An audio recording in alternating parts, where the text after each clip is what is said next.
Ziko kata viungo na kindumbwe cha siasa au politics ukipenda. We are streaming live on Facebook from Kilimanjaro studios outside Washington, D.C. And we'll shortly be going live on YouTube, so please call in all your YouTube friends. Please remember to subscribe to both our YouTube and Facebook pages, The OneMic Show. Follow us on Instagram and TikTok at OneMic Show. We are also taking live calls tonight. So the number to call is 202-683-4570. Press *5 to speak. Please save that number. Now on the show tonight, we'll be talking to Dr. Konye Wa Njoroge about the upcoming LA7's weekend featuring the Kenya's women's teams for the first time. We'll also talk to Alexander Owino with AEG Rugby on stadium experience in LA, and he'll give free tickets. And not forgetting the usual drama around event promoters and DJs that always happens during rugby weekend. So start dropping your comments below and tell us what questions you want us to ask Dr. Konye Wa Njoroge. Start typing in the comment section right now. Na bila kusahau, tunapokea mziki toka DJ wetu, machachari, mleta habari, DJ OmoshFaya, na tutadunda kule viwanjani na Micah OTS nambari 7 mgongoni, akituletea habari za michezo. Na moja kwa moja toka Kilimanjaro studios ni mimi mtangazaji na mwanahabari wako mpendwa Ali Badawy. Kwetu wananiita mteule na wengine mniite mjukuu yule wa Masai. Because I'm Kenyan by blood, American by design, Masai by choice. Sichagui, sikagui, na sibagui. Karibuni. Sports and more sports in the OneMic Show. Yeah, so tonight it's going to be all about sports. And we're going to start this hour by talking to Kenya's #1 rugby fanatic, Dr. Konye Wa Njoroge. He'll be talking about Shujaa's battle against relegation and the epic rise of the Lady Lionesses. Konye will also talk about how Kenya diasporans can help secure sports scholarships for talented kids in Kenya. So stay tuned for that. Please drop a comment below and please tell us where you're tuned in from. Whatever part of the world you're tuned in from, please let us know down there. And I'm your host and producer, Ali Badawy. It is Friday the 25th of April. And as usual, we are streaming live from Kilimanjaro studios outside Washington, D.C. Please remember to follow the OneMic Show on Facebook, Instagram, YouTube, and TikTok. On panel with me tonight is Mr. Micah Makawa. Sports anchor Micah Och will be joining us via Zoom. And our resident DJ is OmoshFaya. Also not forgetting super producer Mubelwa Wabandio. Now, before we get started tonight, I can see so many people already tuned in here. I can see Washeke Ndirangu. This week, she's tuned in from a city called Praia. I've never even heard of that city. I don't even know whether that's a real flag that she's posted there. Someone drop the comments and tell me what Praia is or what city what part of the world it's in. So Asheke says she's tuning in from Praia. Sleo Duor, karibu sana. And I can see also Brenda BK. Brenda BK is also in the building. Anasema tuko hanging. So karibu sana Brenda BK. Let us know about what plans you have for LA7's next weekend. I can see Kelnjoki is tuned in all the way from the West Coast. Karibu sana. And then Esther Mulusa, anasema live from the Dari South. Esther Mulusa, hiding a location but just revealing that she's in the Dari South. And let me see, sijui kama watu wangu wa YouTube pia kama tayari washaingia. Naona YouTube bado watu wanangoja sijui nini pale. But wanna welcome everybody wherever you're tuned in from. Please share the link. Share with your friends, share with your family, and even share with your enemy and share with your exes so that they know what's going down next weekend in the City of Angels. And then Stephen JJ all the way from Texas, anasema tuko Ndinis. Okay, that's a new one. Tuko Ndinis. Okay. And tumekubali Stephen JJ. Shengi yako iko juu, tumekubali hiyo hapo. So we're going to get started right away. And as you all remember last June when we hosted Kenya's #1 rugby fanatic, it was a story of a bittersweet triumph. Our Shujaa boys had just clawed their way back to the HSB World 7 Series after a brutal relegation. Our Lady Lionesses, however, had fallen heartbreakingly short of their dreams in Madrid, of getting to Madrid for qualification. Now, fast forward to today, Both our men and women are not just fighting for Kenya's pride, they are fighting for survival and glory on the grand stage of the LA Rugby Sevens. For the first time ever, the Lionesses have risen against all odds, winning the Challenger Series and finally securing a long overdue sponsorship. Shujaa, meanwhile, faces another battle to stay alive in the core series. And no one has lived this roller coaster more passionately than tonight's guest. Whether it's Harare, whether it's Munich, whether it's Montevideo, or whether it's Madrid, wherever Kenya plays, one face is always in the stands. He's the fan who shows up first, screams the loudest, and leaves last. And when he's not rallying the crowd, he's building the future of the game through grassroots programs for the youth. Ladies and gentlemen, mabibi na mabwana, boys and girls, give it up for the one and only Doctor of Rugby Culture himself, Dr. Konye Wa Njoroge. Karibu sana, Doctor. Karibu sana. Ladies and gentlemen, mabibi na mabwana, boys and girls, give it up for the one and only Doctor of Rugby Culture himself, Dr. Konye Wa Njoroge. Karibu sana, Doctor. Okay, tuko na echo, so someone needs to reduce their volume. I don't know if it's the doctor who needs to reduce the volume. No, it's not the doctor. Okay. Yeah, sawa. But doctor, can you hear us loud and clear? Yeah, just tell him to hold on. Okay. Just hold on for 1 second. Ngoja kidogo, kuna hitilafu. But while at that, I want the listeners to keep telling us where you're tuned in from. I can see Micah pale namwambia Steven JJ. Konye natusikia? Hakuna shen kama okay. So Dr. Konye natusikia loud and clear. How are you doing today, Dr. Konye? I'm doing wonderful. Can't complain at all. Okay. And Konye, you are Mr. Rugby Culture himself when it comes to Kenya. And you're one of those unique guests that we must always ask where you are currently located, because you could be in Moscow, you could be in Kiev, you could be in Bujumbura. Could be in Praia. You could be in Praia. You could even be in Wamunyoro or Wargadud. So where exactly are you right now, Konye? Actually, for the first time in a long time, I'm actually at my home base. Okay. For most people who are familiar with this background, actually, I'm at home. I'm in Los Angeles, California. For how long? Swallowing for how long? And that is very rare for you to be home. Well, actually, I was just looking at my flight itinerary. I'm going to be here for a little while, considering the rugby tournament is coming up this coming up weekend. We have a big tournament in LA. So I'm going to be stationed here for a little bit. Okay. So unacheza chini hapo. Anasema next weekend for a little bit. For a while. Okay. Sawa. And I want to welcome all other listeners here. I can see Greg Hazlett is tuned in from Nairobi. Karibu sana. Sleod Ward from Texas. Karibu. Edward Ribui all the way from Houston. Man, Texas always in the building. Brenda BK also representing from Houston. Anasema Shujaa #1 Konye. So karibuni sana, and thank you so much for tuning in. And please drop questions that you want us to ask Konye. We actually have him only for the first up to 9:30 p.m. Eastern time. So ule mse wa Mogoka. Yes. So 9:30 p.m. 9:30 p.m. is a hard stop. 9:30 p.m. is a hard stop. Yes, because Konye, he's not only a doctor in matters rugby, but he's actually a medical doctor, and he has to go to work. So even matters of the heart. I don't know about matters of the heart. Hiyo ni conversation ya nyuma ya repairs broken hearts. Hapa kwa YouTube kuna huyu mtu anajiita Sachit. Okay, Sachit karibu sana. Sachit atuambie yuko tuned in wapi, because yeye pia he's always never San Diego. Yani mse wa transhumancy. Yes. Sawa. Back to you, Konye. In our last interview, that was back in June last year. Oh my, how time flies fast. It was jubilation because our Shujaa men had just beat Germany to earn a spot back in the HSB Rugby 7 series after a season of relegation. It was a bittersweet moment, however, because our women's team, the Lady Lionesses, had just missed out on a spot to play in the qualifying tournament in Madrid. Now, Konye, briefly walk us through what happened from that bittersweet moment to where we are today for the Kenya men's and women's Rugby Sevens teams. Konye, twende kazi. Hey, thanks again for the invite. The last time we talked, I was in Uganda, actually. I was traveling, so I'm glad you kind of verified exactly where I'm at today. Today I get the privilege of talking to you guys when I'm at home ground. So it's been a long journey. So I think since the last time we spoke, I think I might have hinted a few things that were in the background that we were working on. Again, trying to see if we can get the girls back, the Kenya women, the Lionesses back on the series.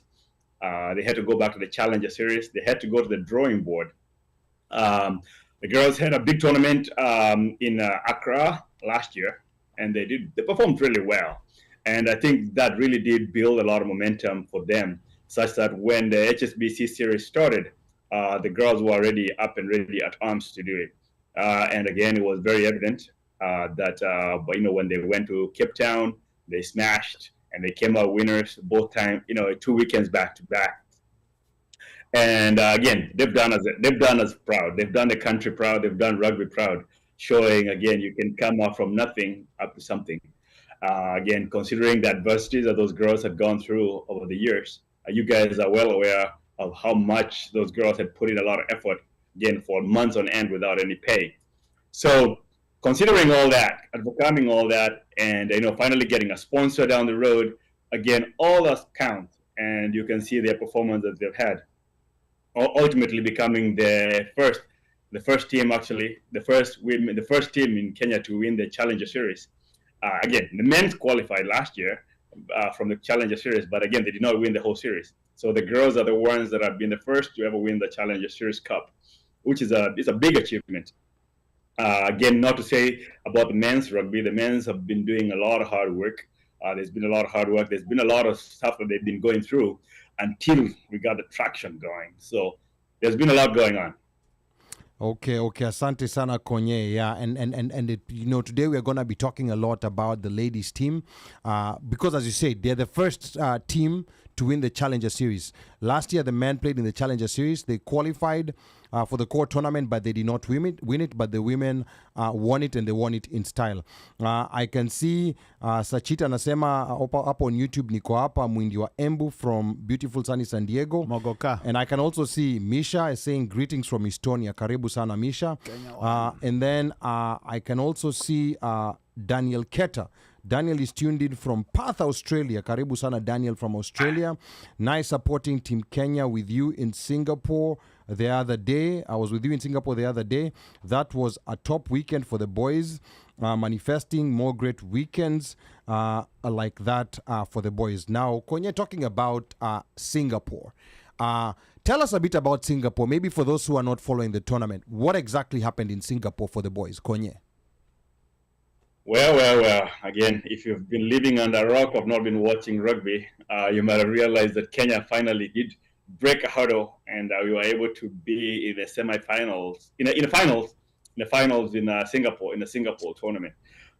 Again, we had come off a fairly okay tournament in Hong Kong the week before, and then in Singapore, our pool was not favorable, but it was a tough pool, and we were able to perform very well.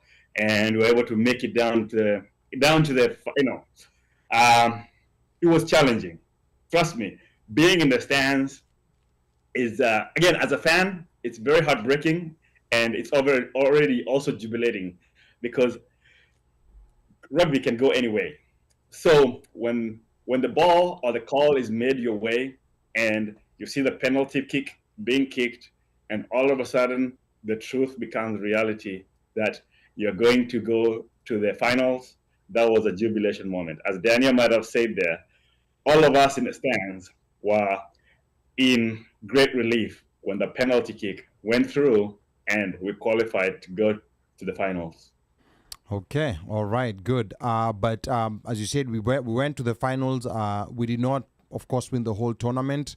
But considering it's been a very challenging season coming back from relegation, I don't know whether I can say that Kenya was the first team on a season that they came from relegation and they made it to the finals. I don't know whether that's fact.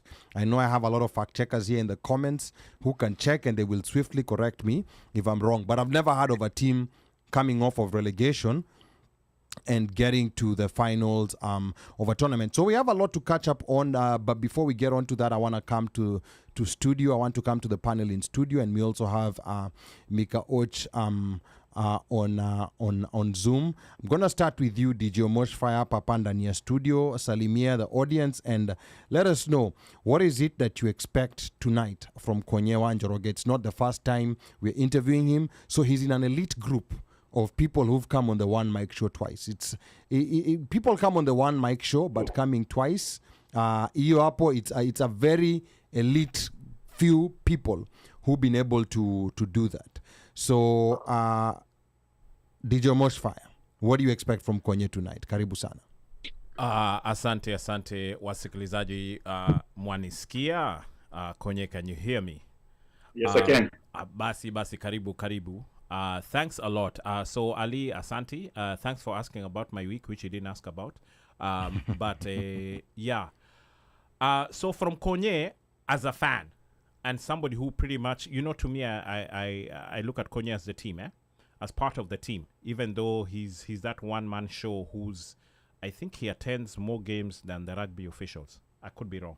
Probably. But maybe Konye won't say loudly, because some people will catch feelings. But lakini ni sawa tu. What I expect from Konye is to hopefully be able to break down to us the upcoming LA Sevens and the importance of both having the men and women in the Challenger Series, what it really means, as well as this is the first time that the women are playing in the, I think to me, in the sevens. I don't ever remember the women playing in the sevens in the US. No. Maybe it was or maybe some other legs. I don't ever remember the women playing in the US in the sevens, and we have the men in the same stadium. Yes. This is one of those, it's Sijini trifecta. I don't know what you call it, but yeah, so that I'm expecting to get the relevance behind all of this and this whole challenger thing. Like, what does that mean? And then if we win, then what? Okay. All right. Now, before we go to Micah, Konye, I think that's a very important point that DJ OmoshFaya is bringing up. This being the first time we are seeing not only Kenyan women, but a women's tournament in the US, and what exactly that means. So, Konye, maybe briefly speak about that, and then we're going to go to Micah. Konye. Yeah, so as Micah was saying, it is correct. There's a little static in the back. You guys hear me okay? Yes, We can hear you. All right. So again, as Micah was saying, again, this is the first time that we're having both Kenya women's and Kenya men's team on the main stage in HSBC here. Again, and I still think this is the first time that the women are actually playing in the main series here in the US. Because as you can remember clearly, last year when this tournament was held here in LA, Kenya was not participating because again, we were in the Challenger Series the year before. And then, so again, did not happen. So fast forward, here we are. This is a life-changing moment for a lot of our women in sport. Again, they've always played hard and believed that they can be able to make it here. Last season, when Kenya was qualifying in Madrid, again, we are hoping that the girls are going to be in the same spot, but unfortunately, the moment did not happen. So this year, we get to see them both play in the big stage, and as you might have seen them play, those girls are playing their hearts out. Those girls are kicking butt, left, right, center. Okay, all right. And we're going to be talking about them for quite a bit tonight. So I want to go to Micah right now. Micah Och, please salimia the audience and let us know, coming from the last interview that we had with Konye last year and tonight, what is it that you expect from tonight's interview? Micah, twende kazi. Oh yeah, ladies and gentlemen, wapenzi wasikilizaji na wachangiaji, leo mnaniona. Anyway, wow. I want to welcome Konye. Thank you for coming in today. Thank you for gracing us. And what I want is it's a conversation, and probably a conversation about what World Rugby decided on the other day. They voted to reduce the number of core teams. And so we want to have a more in-depth conversation about that. What does that hold for Kenya? Which tournament suits Kenya best? Because remember, still, even if in the Challengers tournament, you're still getting money. And the most important thing here is for teams to get money. We want to have a conversation on why World Rugby decided to reduce the number of teams And if the number of teams in a core tournament has been reduced, is there any detrimental to rugby? Does it help the growth of rugby, or does it train the growth of rugby? So a little bit in the conversation so that people can understand what is at stake, what's happening with rugby, and also the most important thing, what to study. We want to encourage people to go to the stadium. As Konye said, as Omosha said, this is the first time, and maybe probably the last time, you're going to see these two teams together. So it's a reality. It's something different. Eleni kuzuri pia ni kusupu. Jua imetoka simeto. And then imote joto. Like, what to end on again?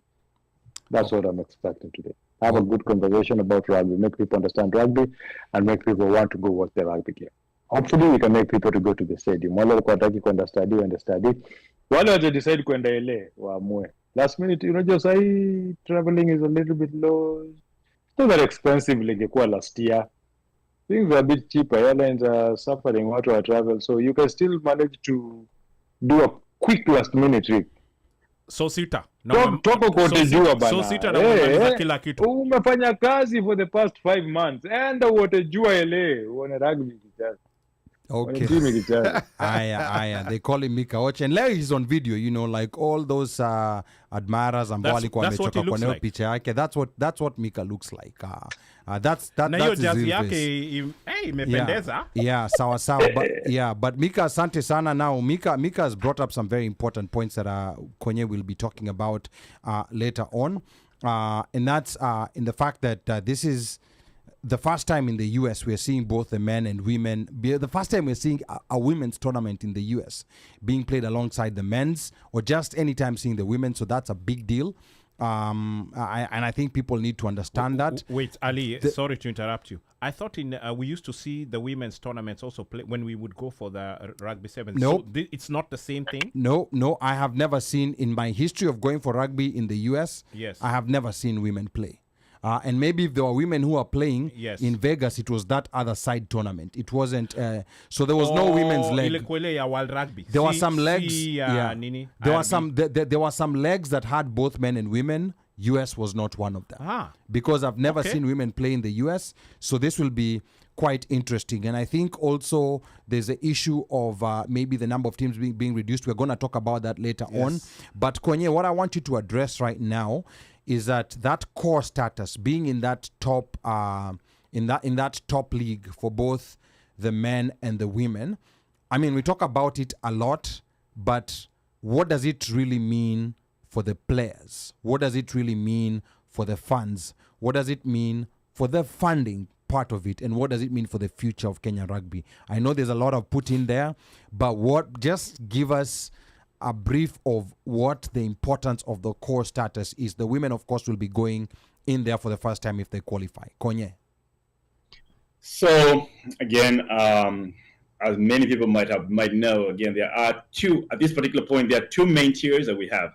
Again, there is a core status, which Kenya men's are playing, the Shujaas are playing in. And then there's a challenger series, which are the girls that I just talked about earlier, that the girls just won. So the core status, you do get a specific amount of funding from World Rugby. And the funding that you get from World Rugby can be able to be utilized to develop your program, to build your ground, your ground programs in the background, and then, to sustain your programs as you go. The dilemma that you have is once you fall out of the core status, how much funding do you get? That is not yet to be discussed yet. And the other thing is, so when you're in the Challenger Series, you do get some funding, but it's not as much funding as you get as when you're in a core status. So that is always a big deal. Number two thing, the thing you need to ask about, what does it mean for the fans? The fans, it means that, again, if both teams are on the core series, a fan like me does not have to be spending money to go to two different series, and I can only go to one series, and I can switch both, and maybe I can have a little more free time. Maybe I can do other things. I can find another new hobby. So that'll be a good. So, yani umesema Huruma is not an estate. and then you also the word, I don't even know if it's an English, series. I don't even know if that's an English. Series. 2 series. Eh? You're dealing with a doctor here. Okay, as far sawa. as we know, it is right. Yes. Okay. He's a doctor. He cannot be wrong. Anashika scalpel alafu na wewe ndio uko hapo chini. Hey, nakubali series is And English. by the way, I'm speaking through, I'm channeling Konye. Ototikidhie. Haya, carry on. Yeah, that one right there. I agree with you. Konye. So again, that means again less trips or more directed trips and more directed resources, and again more directed and focused energy. Again, I don't tire traveling. Again, I don't mind traveling because again, rugby has taken me to a lot of places where I've never visited before. So I get to enjoy visiting new places. But again, the less the better. Okay. All right. So I want to remind the listeners that you're tuned into the OneMic show and we have Konye Wa Njoroge live. Dr. Konye Wa Njoroge. I keep forgetting that. He's not just a doctor of rugby culture, but he's also a doctor of medicine. Actually, a doctor of what? Of rugby culture. Put respect on the name. Yes, What? he's also a doctor of medicine. Konye umesikia doctor of what? Yes, you up or we've coined him today. It has been coined here. If it picks up, we just send him an invoice. Yeah, no, and mutasikia watu wengine wakichukua kama hashtag ya. Yes, kama hashtag ya twende study. You know, the way some other people try to take it. Let's keep going. Let's keep going. Yeah, but let's keep going. Umekuja na violence. Yes, I also yes, I also want to welcome wachana na inventors. Yes, sawa. Wacha nikaribisha watu hapa. I want to welcome Benny Dhiongo. Benny Dhiongo anasema first time that they both are playing in USA at the same time. Benny, karibu sana to the OneMic show. Kepfia. And then Shakim Beja pia karibu sana. Then we have Ida Alicia all the way from North Carolina. Anasema usiseme ati una save, tupatane LA. This is a first. And one big thing here, Konye, and I would like, like the women who are tuned in here to type in the comment section, whether on YouTube or on Facebook, to tell us if they're coming. Because the women's team is coming, and it's been, I must say at a personal level, it's been a challenge, convincing women, because this should be a big deal. I mean, it's a big deal for Kenyans as a whole, but it should also be a big deal for women, because women are coming to play for the first time. So, Ali before Konye onge, yes, let go me ahead, add, wacha niongeze kakuni kwa hiyo moto. Let me add something. Okay, twende. Honestly, right now, I will hands down say the women's team is better than the men's team. If you want to see pure total rugby, kujonea mademo akicheza. Kwa dalili uongo tupatana ile. Usipoenjoy your game, they are good. They are good. But those are Mika's views. What Mika? There's one. They have a very big player who's that team is better than the men's kuna team. handoffs zingine anapea handoffs kama sita. Yes. And she doesn't go down. Well, but the team is good, no doubt. Ama demo lose game gapi? Lose game moja. No, they lose game moja the World Series tournament. By the way, I even felt if they're in the main series, they would have caused a lot of problems. Oh yeah. If that team is way better than the men's team. So if you want to see total pure rugby, and honestly, I'm not capping here. Those girls are good. So again, this is a spectacle that has never happened before. If you have a chance to come to LA, come to LA, because you're going to see the men who are used to, and right now they're at peak or peak form. Like last year, they peaked form at the end of the season, which is good for them. The chances of staying in the main cup are high. But I can guarantee, and I can put my money down and say that if I was a betting man, I would put my money down and say the women will qualify.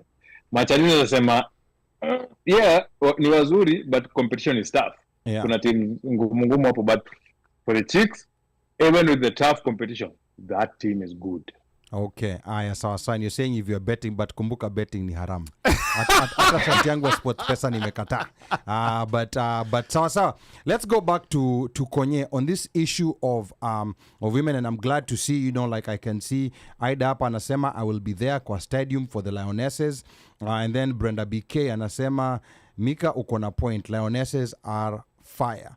So Konye, on the issue ya like just making, especially because of course most rugby fans in Kenya are mostly men. There are women who watch rugby, but it's mostly like men who watch it consistently. That we need to do to communicate to our women that this right here is a big deal, because there's always issues that come up like when it comes to women's sports in Kenya na nini, but But this right here, how do we communicate to make, like our women who are maybe casual fans or maybe not even fans, to make them understand how big of a deal this is? Konye. Again, as you might have, that's very clear that there are a lot of men rugby fans than women's fans in Kenya, and actually worldwide. Again, depending on what corner of the world you are. If you go to New Zealand, yes, you'll find a lot of women rugby fans. But the main thing that I usually say is that, again, if you're a rugby fan or if you love any kind of rugby and you want to see some good rugby, the women are playing some really good rugby, as as Micah has said, that, again, they're playing some good, pristine rugby. The girls have only lost one game through the Challenger Series. Again, and it was a major flip. That day was cold as hell, and I felt bad. Even in the stands, I was freezing my balls off. So those girls were right in the middle, they were right in the middle of the thick of it. And again, the ball rolled in the wrong direction. So cannot blame them. But as I always say, sometimes you have to learn to lose to be a good winner. So the girls came back with a vengeance, and guess what they did? They did put in their effort. So as I say, Kenyan women are to be cheered for.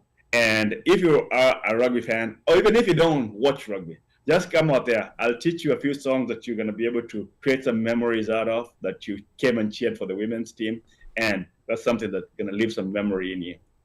Okay, asante sana Konye. Now before we come to Uno Mike pia amekuwa studio hapa na watu wajamsikia sana.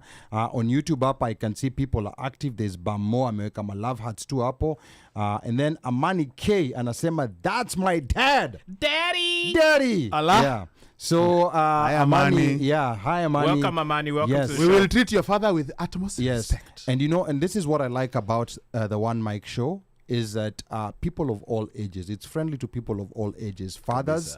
And it's very interesting now that, and this is not the first guest that we are seeing, their children are out here listening to them. So I like where this platform has come, and the fact that it is good enough for our children to come and listen to what their parents are saying. So you have to be careful on what you say.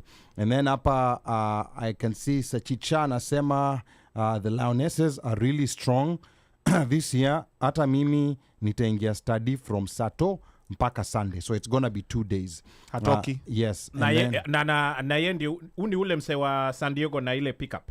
Yes. Tunamwona Niulize kana nitataska na kama nataska ama. Haezi sema on air. Hiyo on air. Haezi sema on air. On air watu wa ice wanaweza kuwa nasikiza. Haezi sema on air. Yeah. Ice wanaweza kuwa nasikiza. Lakini atacheza kama yeye. Anajua atacheza watu wa kama barafu. Sema barafu hatutaki watu wa barafu wakuje huko study. Alafu hapa Lucas Situational anasema live twende game na Cape Fear itakuwa North Carolina June 26-27. Hapo asha pitch tayari. We're going to be talking about this later on the show. Uno Mike. Yes, sir. Yeah, tuambie, what's your expectation of tonight? What waja kusikia? No, I think they are, it always boils down to when Konye is talking about funding. So tunajuanga kuna tupesa tunakujanga. Yes. And that money is supposed to facilitate the team, do something. It's supposed to assist. Yeah. But for some reason, there always seems to be some brouhaha around that. The money is not money. The money is not money. It Yeah. never is It's money. the math that's not mathing. Yeah, it's Right? the math that's not mathing. Even the money and the mathing, the math moneying is just and it's kind of hard sometimes just to get to the crux of it. Although I believe there's a way, if we were to do a forensic something and just maybe call people out. I've always had this issue with I think the Kenya ones, the guys who are probably pros back in the day, Akina, and I'm not saying them in particular, but Akina Hayange, Akina the Engine, Kina Misha, Kina Marine, those guys who played rugby. Like sometimes I'm always eager to hear the voices, not in chat groups, but Speak up front, speak it out. Let it be known that a culture needs to be changed, because now we hear there is Vurutano, uko KRFU, sijui Sasha, sijui this. Anyway, that's for me that comes into the picture. Like You're as a looking at fan, it as like a fan, okay, yeah. it's good. Then also another thing, and I think Micah brought this up in our group, in our discussions before the show, how they're reducing the teams. Yeah. That makes, it's like the window is narrowing. Yeah. But that means that also now you are unatoa mafans. Mafans now will start going elsewhere. I don't know. Yeah. So we're going to talk about later on, but I want Konye to touch on the issue of money, sponsorship, because there's some people who are looking from the outside. Anasema si wako kwa field, si game iko ndani ya field. Iyo money, how is it affecting performance kwa field? Working ya kwa field, si ni wewe na ball na wewe na the other team, and that's it. So there are people who are reasoning like that, because these are conversations that I've had in WhatsApp groups and in other places. So talk to us maybe about the money part, the sponsorship, and why it matters or if it matters. Konye. So again, this is public knowledge. Again, I'm glad Micah has brought this up. This is public knowledge. Unfortunately, historically, there were a lot of inconsistencies in the funding, in the usage of funds. Let me call it that way. Let me be politically correct. Hey, that's diplomatic. Jeez. Again, there were some misuse of funds in the past, and funds were taken and used in the wrong hands, and I think it has been made clear out in public domain that since our new administration in KRU, things have changed. It's not the same. It's not the same whip that was whipping before. So there has been more accountability and less loopholes to use the money the way that it was not being. It's not an inappropriation of funds. Like, for example, nowadays, again, things have been streamlined where the players directly get their money sent to them by the sponsors. They avoid the middleman. What? So interesting. That That's a big deal. Wow. That's a big deal. Yeah. That's a big deal that makes sure that the player, again, I usually try to remind everybody that, again, without the player, there is no rugby. True. That is true. That is true, yes. That's the main person. That's the main person that's bringing the funds to the union. Yes. So, and I think there are some people in the union that had actually forget that part and used to take advantage of the players. So when that barrier is crossed, when that bridge or the gap, there's a stop gap that kind of prevents the funds from having a third party and going directly to the players, it ruffles some feathers somewhere. But again, you always have to remember, once you take care of the players, everything else always falls into place. So again, there has been some changes, and again, most people don't like it because again, they were so used to the. You mean the cartels, the ones that were enjoying. Cartels, and not vibes. Have a way to not vibes. Not vibes. Not vibes. Okay. Lakini why do you call them cartels? Sema tu wezi. Okay, wezi. Unajua ukisema cartels inakaoga ni wezi tu walikuwa. It is organized because again you have to remember. Yeah, they are organized thieves. Because it's an organized kind of crime. Because they are able to lure and make a player think that they are less valuable and they can take the pay out of them. So what can you call that? So once you close those kind of loops, kind of helps develop the sport, and the player sees their importance. And then when they put it on their ground, they put on their boots and they put themselves on the line for the game and for the country. They know they're doing it on purpose. So for a fan like me, who is not so much into the politics, but from the outside, when I hear things are going on with Sasha, the guy Sasha, and I'm like, okay, what exactly is it? Would I be wrong in assuming that Sasha is doing a good job, but he's being fought by cartels, or Sasha is a problem that he's trying to fix a problem, but he can't fix it as yet? But you're saying that some changes have been made, and it looks like whatever has been instituted is working, and the blowback, I would assume, I can supposedly say, is from the thieves, as Micah has called them, or as we are gonna call them, the thieves, that so far their gravy train has the pipe has been nyongwa. Or how Miguna would call them, thieves. Those ones. Yeah. Okay. It's not a question, it was more of a comment. Okay. Yeah. So and more comments coming in here on Facebook. Aida anasema na after party, please feel free kunitegemea. I got this. Welcome. And then Brenda anasema, Dr. Konye, you should consider an appreciation dinner for the team for future, the way you shikilia these teams. So that's a discussion that we can have. And then up here, YouTube has been a little bit active. I can see, let me see, Andrew Kimani ameingia. And then there's another Konye anasema, let's go dad. I think that's a small Konye. Konye, kuna small Konye? There's a small Konye saying, let's go dad. Yeah, there. Okay, so. And then Bamo anasema, the girls are really good when they qualify to the top tier. They'll bring Matata next season. And then Daniel Keta anasema, Dr. Konye and Mo, hopefully the Kenya team, the Kenya Sevens LA fans match or beat Kenya Corner vibes at part 7. So we are yet to find out. Well, Ali, yeah. But challenges. Yes, Mika. Ali, there's one thing I want to do. I want to give flowers to Mo, but Mo, because she travels for the games too.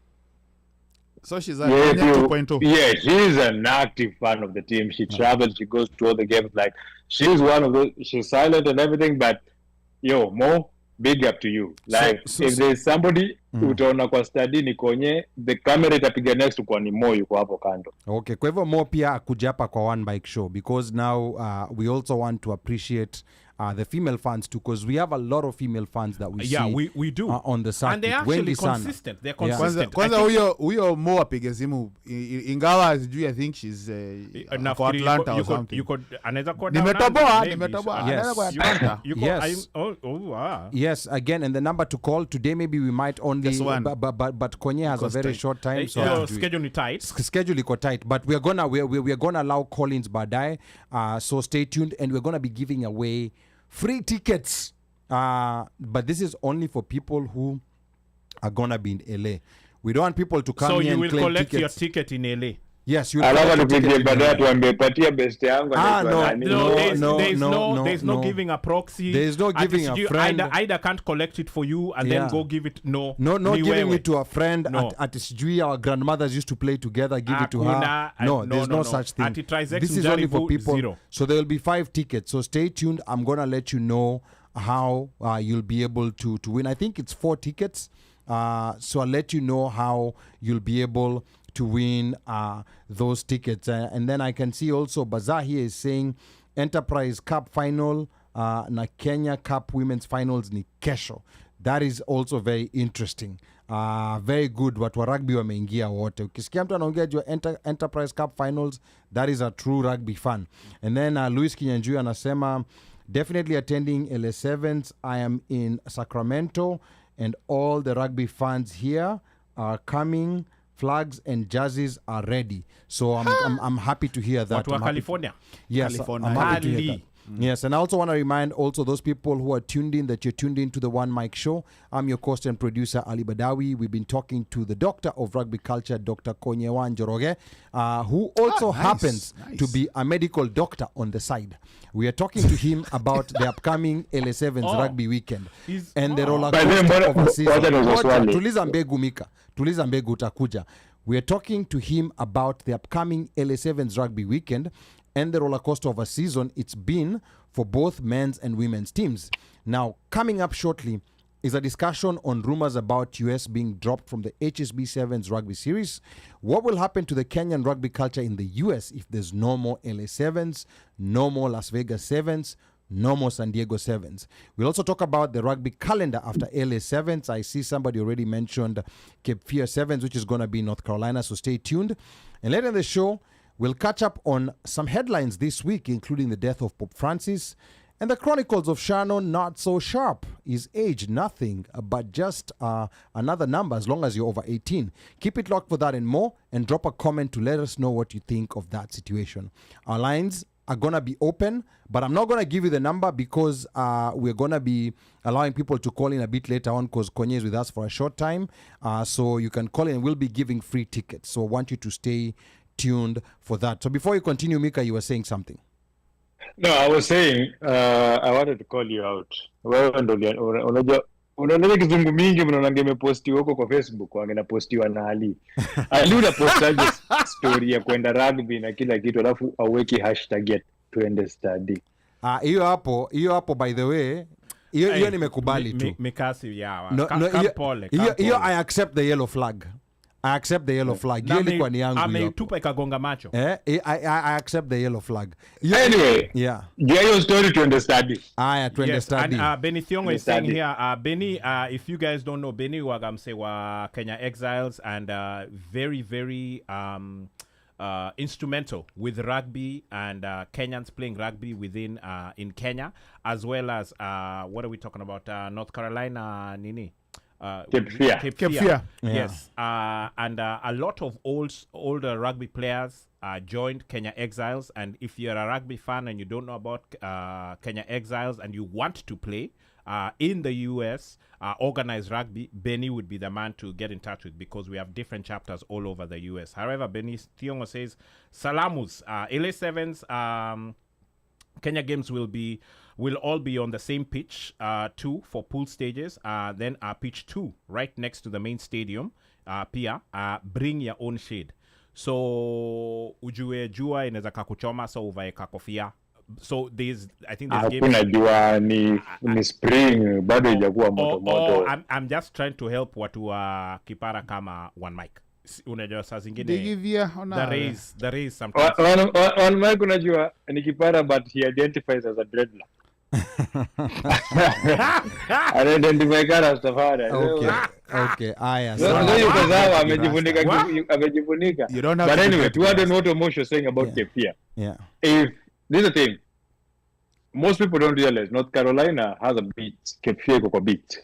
Correct. So again, another summer plan for you to go out and relax. Umefanya kazi miezi 6, inakwenda 7 ama 6. By then itakuwa miezi 6. You need a break, you need to rest. Like, look at the rugby events are just giving you a chance to go and unwind. Like kale ka break una need ka weekend siku. They are also family events. Unaweza enda na famo na watoto. Yeah. It's a no summer, like it's somewhere you like go and breathe, relax. Unafanya kazi sana, unapata tu kina Trump pesa. Hata jisaidi. Okay, sawa. Now before we go back to Konye, there's a comment here coming from Adhiambo Odak. This anasema big shout out to the unheard but crucial voices making concrete impact, like my friend, classmate, teacher, and class node State House girls of all the beauties mentoring girls in the game, Christine Odhiambo of Ebusambe School. Yes, we played hockey together, but she's coaching girls in the game of rugby. I am so proud of her living up to the SG. State House Girls High School. Siandike to State House Girls. What is SG or whatever? Motto of Strive to Excel. Yeah. So go Statarians. Okay, sawa. Thank you so much. It's good to know that. And then of course there was that comment that came from Benny about pitch 2, which I think because this time we have both the men and the women playing, most people don't know. So all those who are playing in the qualifying tournament, which is both the men and the women in the group stage, they're not gonna be in the main pitch. They're gonna be on pitch 2. Now your pitch 2, I think haina stands, and I think we're gonna talk to Alex Owino, who's gonna be coming to talk about the stadium experience after Konye ondoke, because mudo nazidi kuyoyoma.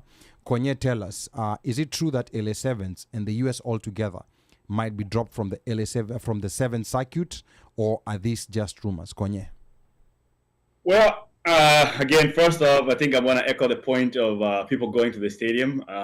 Again, this is one time that you get a chance to watch the girls and the men's play on the same field. And as might have been mentioned, there's going to be 2 pitches. So I think first day we're playing on pitch 2, and on the qualification, after qualifying, the semis and the finals are going to be played in the main pitch. Other thing I want to tell people that all our games are done early. So again, they're starting at midday. That's hata ukilewa sana Friday. Wow, midday? Yeah. Ukilewa sana Friday. Games zinaanza saa 5. Lazima tu uko umeamka by saa 5 uende study. And the same thing on Sunday, the games are starting a little later, like about 11 o'clock. So just you don't have an excuse not to show up to the stadium. And the tickets are fairly affordable. just show up. Let's go study. Let's make some memories out there in the stadium. And I'm actually trying to see if we can have a OneMic show on the road up there in the stadium. Yes, that's a challenge. Yes. What? Yeah, hiyo hapo. Yani he removed that one. Hey, Konye. Konye yeah. umetupa hiyo kitu eh? Amemwaga mtama. Yeah. Put us on the spot. So I encourage everybody to show up at the stadium. Again, remember, the thing that brought you to LA, or if you come to LA, I know you want to go party and everything, but remember what brought everybody there. The players. Go cheer them. Make your presence known in the stand, and then after that, you can go celebrate as much as you want. We'll talk about that later. So there's a correction over here. Yeah. When Ifyongo says 32 teams will be playing in LA for 2 days. There's a correction. Kickoff is at 10 a.m., but Kenya is playing around noon. So Kenya kickoff is at 10 a.m., but Kenya is playing around noon. Yes. And if you want to get the full you want to make sure you're there in the stadium before by 11 a.m. By 11:30. By 11 a.m. by 11 you want to be sure. You kick out. If you need to go buy food or whatever, walk around, you can go do to all the that. Kenya corner. Yeah. You uingie vizuri. So okay, so that's the stadium part. What about LA Sevens and the US all together being dropped from the 7th side? Rumor, I'm a true story. Well, again, that honestly, to be honest, I think that's going to be a rumor, because considering LA is going to be hosting the Olympics in 2028, I think they're going to fight. They're going to fight for it. They're going to fight to have this series played sometime in the summertime, because again, Olympics is a summer sport, so there's a high chance that this series is going to stay in LA. Again, it might be pushed to the outskirts of LA, because again, downtown, the LA area is a little crowded, but I think it's going to stay. Okay. But then I think to add on to that, more why the rumor came out. Why the rumor came out is because when they say that they're going to reduce the number of teams that are playing into the core tournament, the USA is also playing in the Challengers Cup. What most people don't actually realize that US is also in the Challengers Cup. They didn't perform really well in the core tournament, so they didn't have automatic qualification. So, but then the thing is, the teams that are in the Challenger Cup are better than USA. They're teams Kenya, Spain. They're teams which are better than the USA, and there's a chance that the USA might be knocked out, like Canada was knocked out. Yeah. Now the thing is that the reduction of number of teams doesn't mean the reduction of legs, and that's what most people don't understand. Yeah. The legs are still going to be there because the legs are counted to accommodate the number of tournaments to allow you to accumulate the because it's a league format. You're supposed to go through a circuit of a leg, and with that circuit of a leg, you collect points, and they tell you the points, and they decide who's going to be the champion, the runners-up, and up to the teams that are being relegated. So just because the USA might be relegated, it doesn't mean that the tournament is being scrapped. So there's that bit of clarity that needs to be communicated to people so that they can understand. Many people might push that narrative that this might be the last tournament in LA so that they can attract people to go to LA for other motives or whatever it is. But let's be realistic on how we communicate certain things. We might play in the Challengers Cup. We might not play in the main series cup. It doesn't mean that the tournament is going away, because the tournament has a certain number of legs, and those number of legs are supposed to be able to give us a league table for accumulation of points. Okay, interesting. So now, now just going back to Konye again, and Micah, thank you so much for that explanation, because I think there was a lot of loose talk on social media, and that's why you have to get to a forum where there's accountability to get the real information. Now, Konye, maybe talk to us about that possibility of teams being reduced, because I know it used to be 16 teams, and then it was reduced down to 12 teams, and that's when Kenya got relegated, because it got tougher.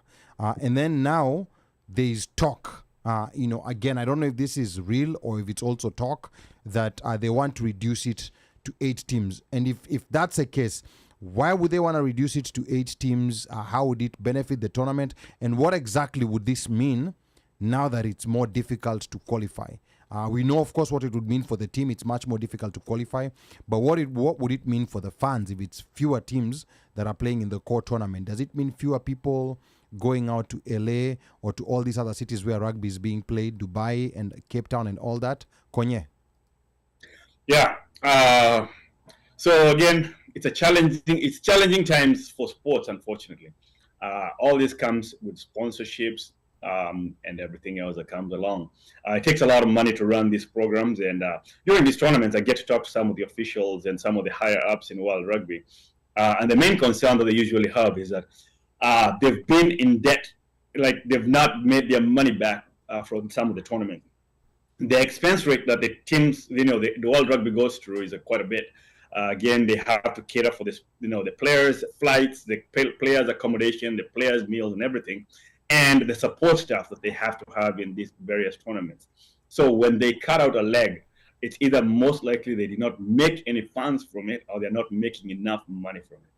And as many might know or might not know, how Sevens Rugby came off. Sevens Rugby came as an offshoot of 15s. Majority of rugby, 15s is what brings World Rugby money, and historically 15s used to support sevens.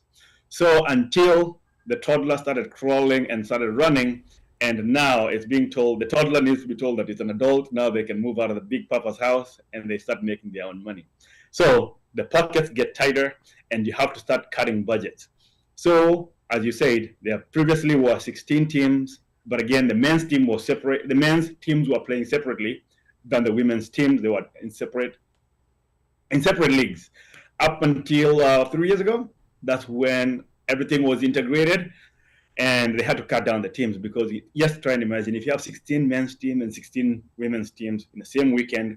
That's a lot of teams to play rugby in one weekend. Yeah. So again, that's why you need like 2 fields or whatever, or 3 fields, and that becomes a little cumbersome and more expensive.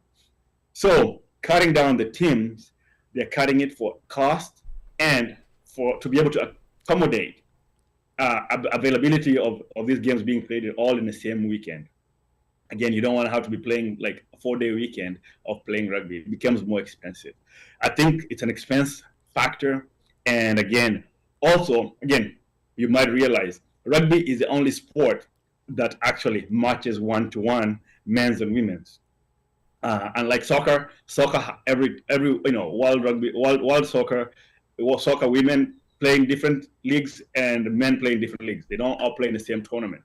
So rugby is, it's doing it's more of it started off as a major experiment, and again it came to stay, and it's here to stay. So there's really nothing much we can do. We just have to fight to be in the top spots so that we can be able to get the time of play that we need. So if it gets cut to 8, and let's say for one reason or another, Kenya does not qualify. Let's just say, for example, for the men's and the women's, meaning there's no Kenyan team playing in the core. Doesn't that mean that there's fewer people going out to the stadiums to watch the games because Kenyans are usually a big number? So I'm trying to understand where the money part comes in, because my thinking is when you have more countries, you get more people coming in. Or is there something that I'm missing? That is true. And the math is correct in your head. But I don't know whether it is correct in the people who make these decisions. Yes. Because again, even if you're trying to cut costs and you're decreasing the number of teams, so basically you're decreasing the number of people that are going to be coming to watch some of these games. But again, the background talk is that they're going to have the top elite teams, allegedly the top 8 teams, and then there's going to be another bracket where they're going to have another, I think, 6 or 8 teams again in another tier and another challenger series. So I don't know how they're going to break it down. Unfortunately, World Rugby has not released a statement. The statement that have been, again, official statement has not been released by World Rugby, except, again, there have been some unions, especially in South America, that have voiced the concern and have shared some of the information that we're relying on. Right. But official word is yet to be said as to what is going to happen. There has been talks that there possibly might be cut locations of the play. Again, this is yet to be decided. Okay. All right. And then to a brief add on what Konye is saying is that remember, this will be the second cut that is happening if there is going to be a cut. Right? Before the core series, before this relegation that came in, the core series was longer than how it was right now. So this will be another second cut, and it's going to be like in what, 2-3 years time. Relegation and promotion was not there 3 years ago.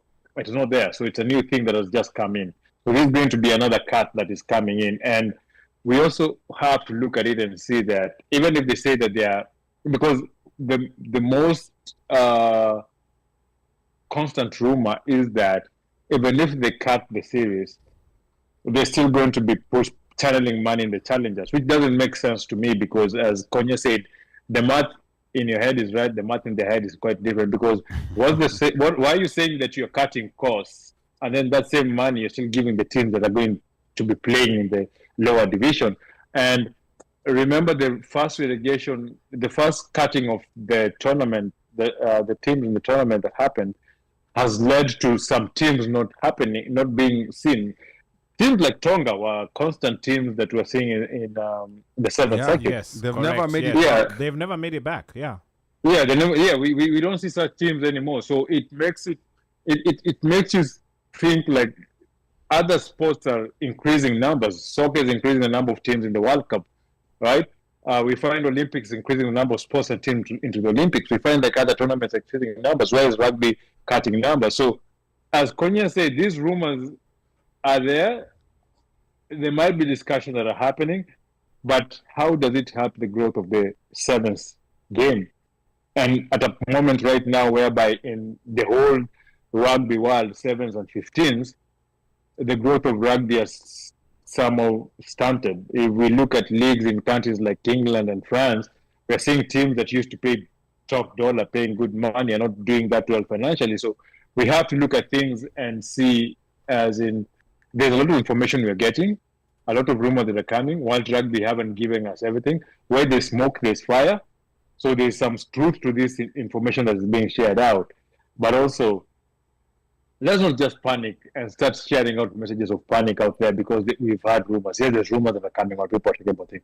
But until World Rugby says this and explains it, let's wait and see. But as Ali, what you're saying, reduction of number of teams doesn't help the growth of rugby in any way. Yeah, like, and even the Challenger series, like when I watch them on TV, like you If notice, you can watch it on TV. well, kama uko na Fire Stick, we know some people's Fire Sticks are in Boy. but Nigeria. On air. but that's a story for another day. On air. Namesema. I should have just kept quiet. That's a story for another day. But when you watch some of those games, because I was watching quite a few of them, some of those stadiums, they're fairly empty. Like not many people are going to watch those games. So I think, like Micah said, and also like Benny saying here on YouTube and what Konye is saying, let's wait for the official word. But again, where there's smoke, there's fire. And I know time is running out for Konye. We have a few more minutes with him. Now, Konye, some questions arise about how Kenyans out here in the diaspora can help support the game. I know you've been heavily involved with the women's team and also in youth development. Please briefly talk to us about your involvement and how the diaspora can support. Konye. So again, there's always a question of where is the talent and how is the talent seen. Again, I'm involved quite a bit with grassroots rugby in Kenya. There are some teams that I support in Kenya, and I'm a big fan of rugby. So again, not just being out there, just cheering for the main cap, like the main guys in the main series or in the main 7 series. I always try to do that as much as I can, even for the lower divisions. So again, there is a Futures Cup that's coming up. It's actually in the works, organized by DBA, which actually, as you may see this shirt, this is a shirt from DBA, supporting Kenya grassroots rugby. And basically, there's a tournament that is being planned out for age grade rugby, basically where you start kids that are 13, 15, under 13, you have an under 15 tournament and under 18 tournament. So, and it's nationwide, where select players from every province all compete in one big tournament.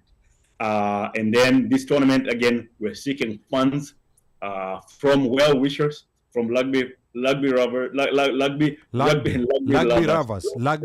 It's okay. It's okay. Murima effect. Imeenda.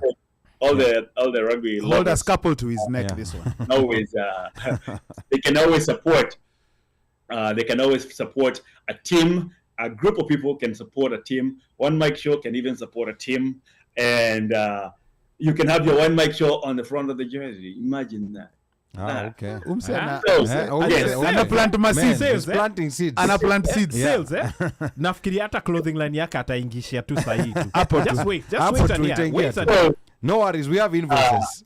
Again, sponsoring a team. You can sponsor a team. Again, if a group comes up together to come up with about 500, half an M in Kenya, 300 to half an M, you can sponsor a team. And imagine what that does to these kids. This last month, we took some kids, some of the elite kids from last year. They got in a tournament. They went to Uganda and played, and those kids had so much fun. They played against their Uganda elite teams. So these are the kids that are potentially going to be playing, are going to be qualifying for World Cup rugby. If we're ever going to qualify for World Cup rugby, this is among the grassroots rugby that's going to be able to get us to that point.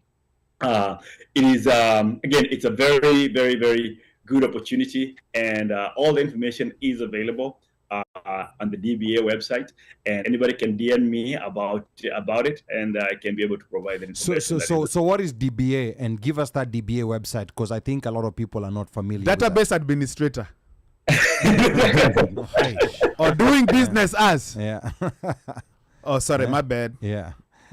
Where, Konye? This guy. So DBA is actually it's an organization that was created. Basically, DBA means dream, believe, achieve.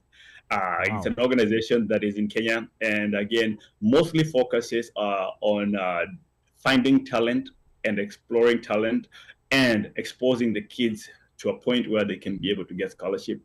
Again, they participate in a lot of sports. We have rugby. We have some kids from lacrosse, and now we have actually got into some athletics. Basically, we are trying to find funds and expose kids to where they can be able to, somebody can be able to see them. Again, you don't want to say that a kid plays really good in the grassroots or out in the wilderness and nobody knows. So when you give them an exposure, like, for example, the Futures tournament that we're going to have, this kid's talent gets seen. And all the scouts always show up. They're like, oh, who's this kid? Then they get a scholarship.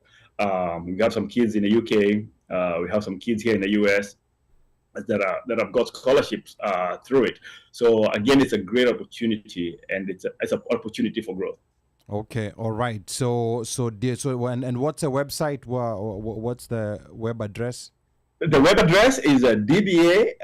It is dbaafrica.com. dbaafrica.com. We're going to post it there. Yeah, so for those who want to support, just go onto that website, dbaafrica.com, and see where you can come in. Like Konye said, 300, 400,000, and not dollars. That's Kenya shillings. Is that correct? So total. So to run a team, if you want to support like a team from, say, for example, I'm from Rift Valley. Yeah.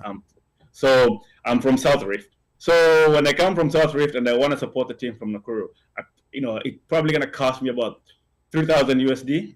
Yeah. I can have whatever print I want there. If I want to do Camp Konye on this side, Camp Konye on the back side, and Camp Konye on this side, and Dr. Konye in the back, I can do whatever. Even your face, you can print it if you want. You can. You can get exposure. Again, for these people with businesses that want to advertise, especially in Kenya. Again, that's one of those opportunities that you can be able to get. I'm people who want to become politicians. And you want to be politicians, again, we'll take your money. As long as it's not affecting the kids in any way. But you can't guarantee the vote. But you can't guarantee the vote. Can't guarantee the vote. Cannot guarantee the vote. Okay. So that's a good opportunity for people to support. And as I said, again, it's for the kids who are growing up, talent that has been untapped. So these are the future of Kenya.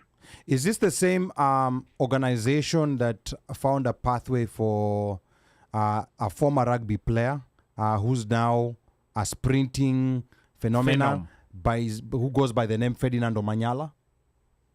Yeah, that's the same organization. Again, unfortunately, we had to part ways. But again, that was among the discovery route. Okay, that's how. So they can actually even look at talent and tell you where upper kwa track you might do better than on the rugby pitch. Exactly. Okay. All right. Okay. So that's good. You're tuned into the OneMic show, and of course we are about to lose Konye. We are shortly going to be giving some tickets. These tickets are only going to be for people who are going to be in LA. Two things I want you to do, Konye, before you go. Upcoming rugby calendar. I think we already mentioned Cape Fear Sevens, and then and I think there's some other and then there's some people. There's some people hapa on on Facebook who are saying they cannot see your shirt. So I don't know exactly what that means or exactly how the full shirt can be seen. Ama they want to see. I think that's what it is. On the side. Hapa kuna watoto wana watch. Even the kids. Konye's Even kids, Konye yes. and So we'll take a screenshot. For those who want to see the shirt, Slay was asking that question. We'll take a screenshot of the shirt and we'll say it's a very nice shirt. Kwanza Konye, hiyo yako inakaa, like can fit you. inakaa inaweza nitosha. Inakaa inaweza nitosha. Inaweza nitosha in certain parts. Dimensions. Yeah, in certain Yes. parts, not Yes. everywhere. Yes.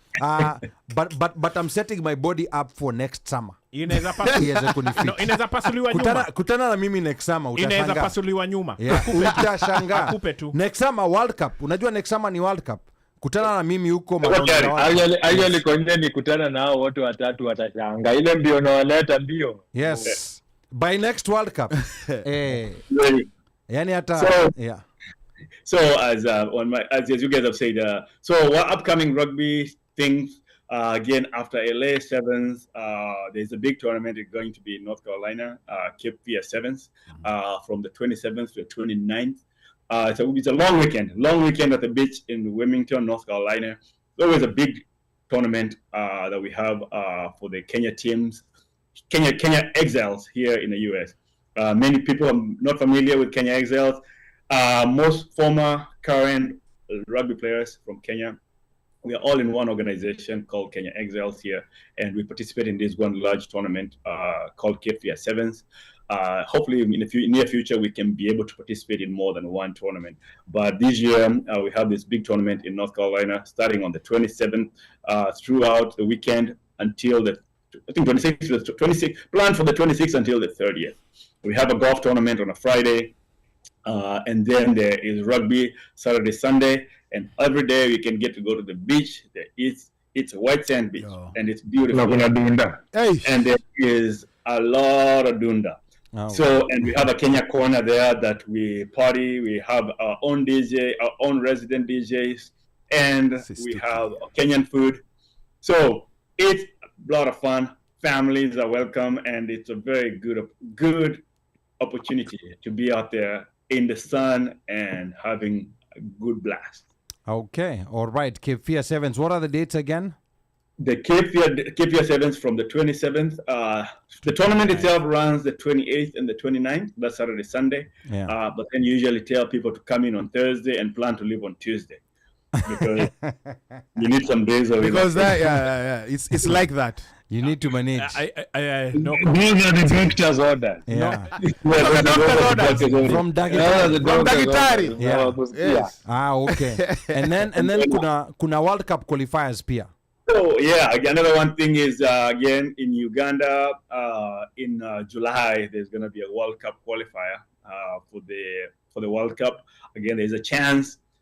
Kenya is fighting for a chance to be able to qualify for World Cup. That will be big. The 15th World Cup. The 15th. Yeah, World Cup 15th. 15 World Cup. Is it Shujaa or Lioness? What's that? Is it Shujaa or Lioness? Oh, so it's going to be the Shujaa. So the Simbas. Oh, okay. Simbas, That will be a big Both deal. are called Simbas. Yeah. Okay. Well, the Simbas are going to be fighting to get a position, to see if they can get a position to qualify for World Cup. That's going to be a big tournament in July.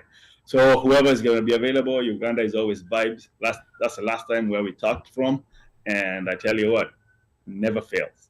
Okay.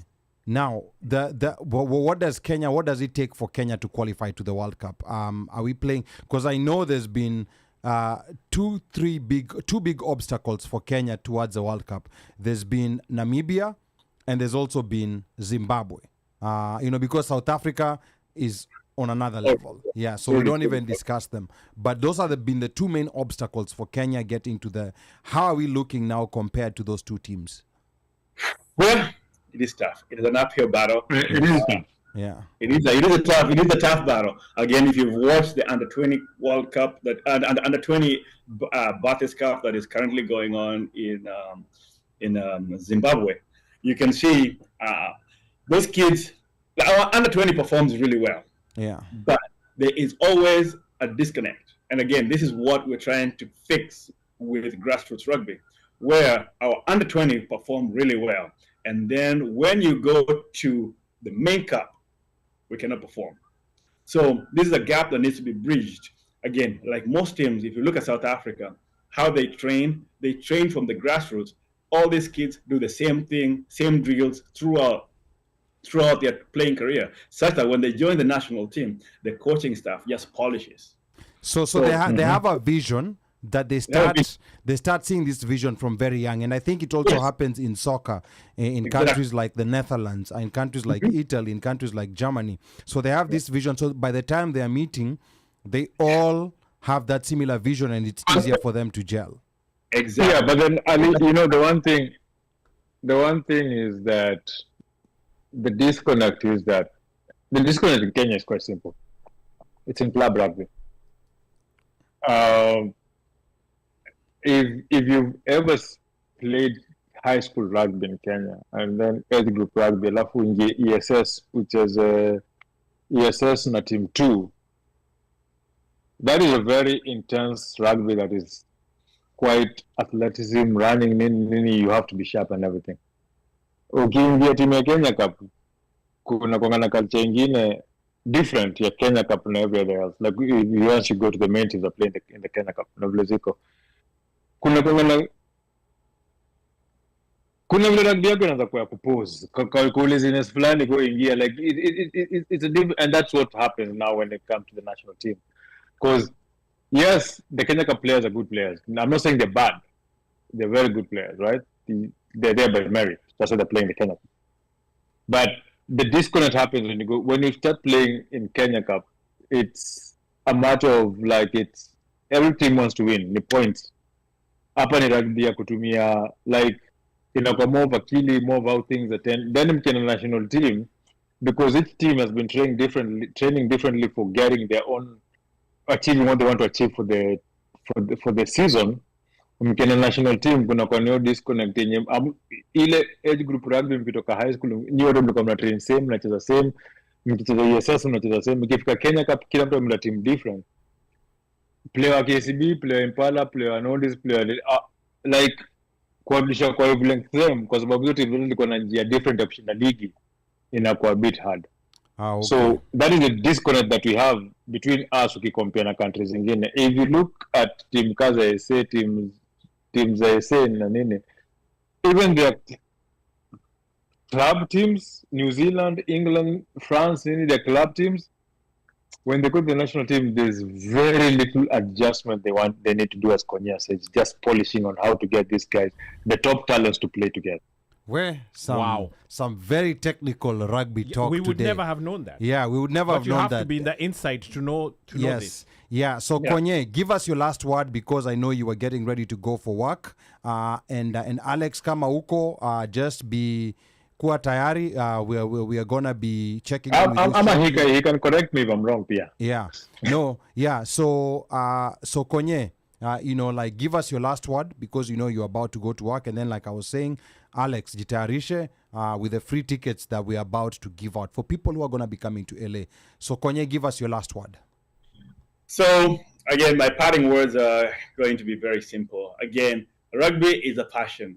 rugby for me is just something that gives me an opportunity to give back to society of a talent that I never had, and I appreciate the talent that is the talent that I get to see.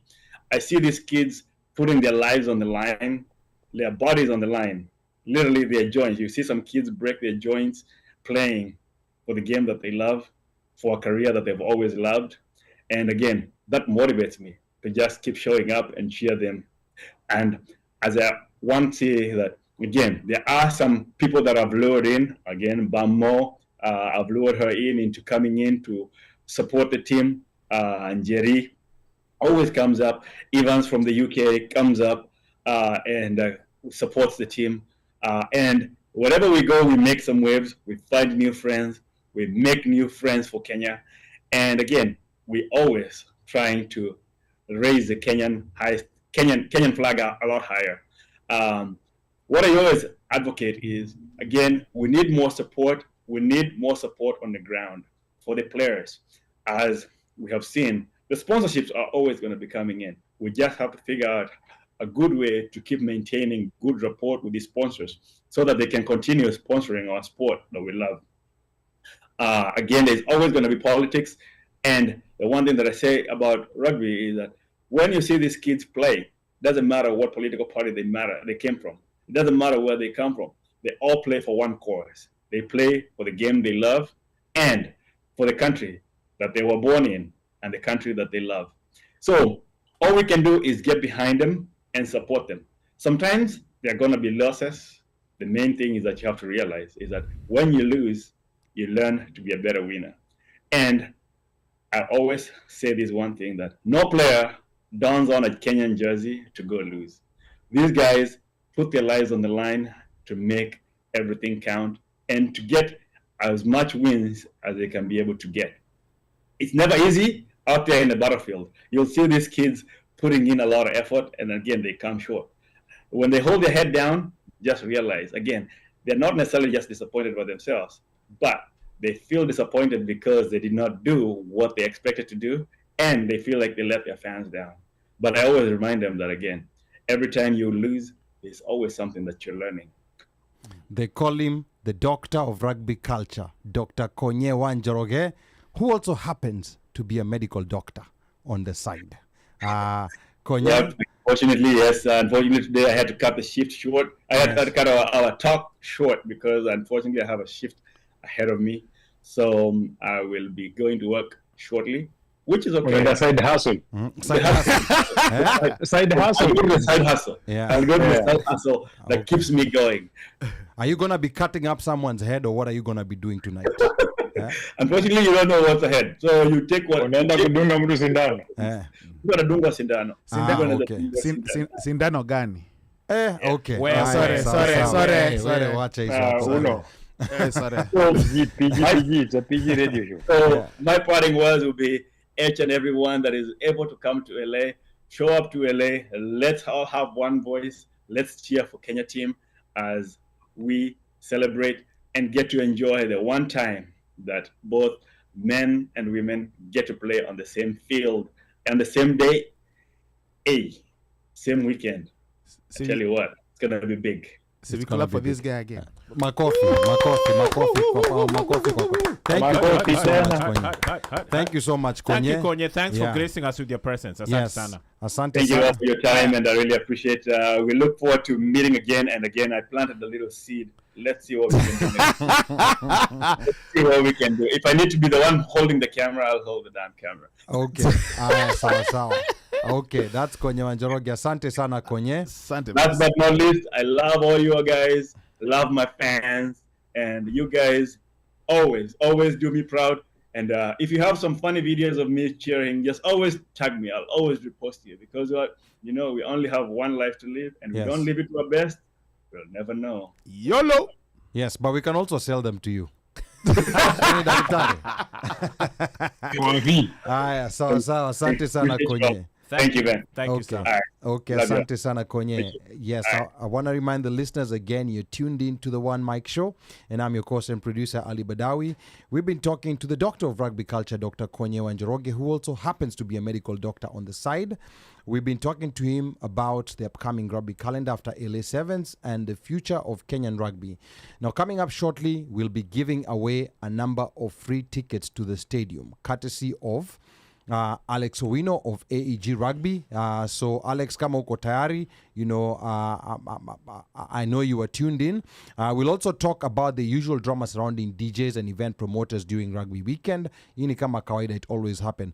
But the question is, are they killing the rugby vibe or are they promoting the brand to casual fans? I want you guys to think about that. We're going to talk about that shortly. I also want you to stay tuned for that discussion and many others coming. And then later on in the show, we'll catch up on some headlines this week, including the death of Pope Francis, poleni sana to the Catholics, and also the chronicles of Shannon Not So Sharp. Is age just nothing but a number once you're over 18? We're going to be having that conversation, so stay tuned and keep it locked. Let us know what you think. Drop a comment below. And now our lines are open. The number to call is 202-683-4570. Press *5 to speak. Feel free to call in. We're going to be giving free tickets. We're going to give the rules. I think I'm going to challenge the panelists here to come up with a question, a trivia of something maybe that Konye said during the interview. If someone answers it right, tunampatia tigiti. And the answer has to be given on the phone, 202-683-4570. Press *5 to speak. We have not given the question yet, so don't call in yet. Unless you just want to call in for another reason.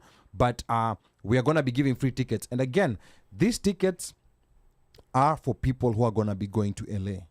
I want to remind you, no, there will be no saying, oh, yo tikiti mpatie sijui fulani yuko huko LA, or give it to my ex-girlfriend, or give it to so-and-so. Our grandfathers used to play together, or they used to fetch water together.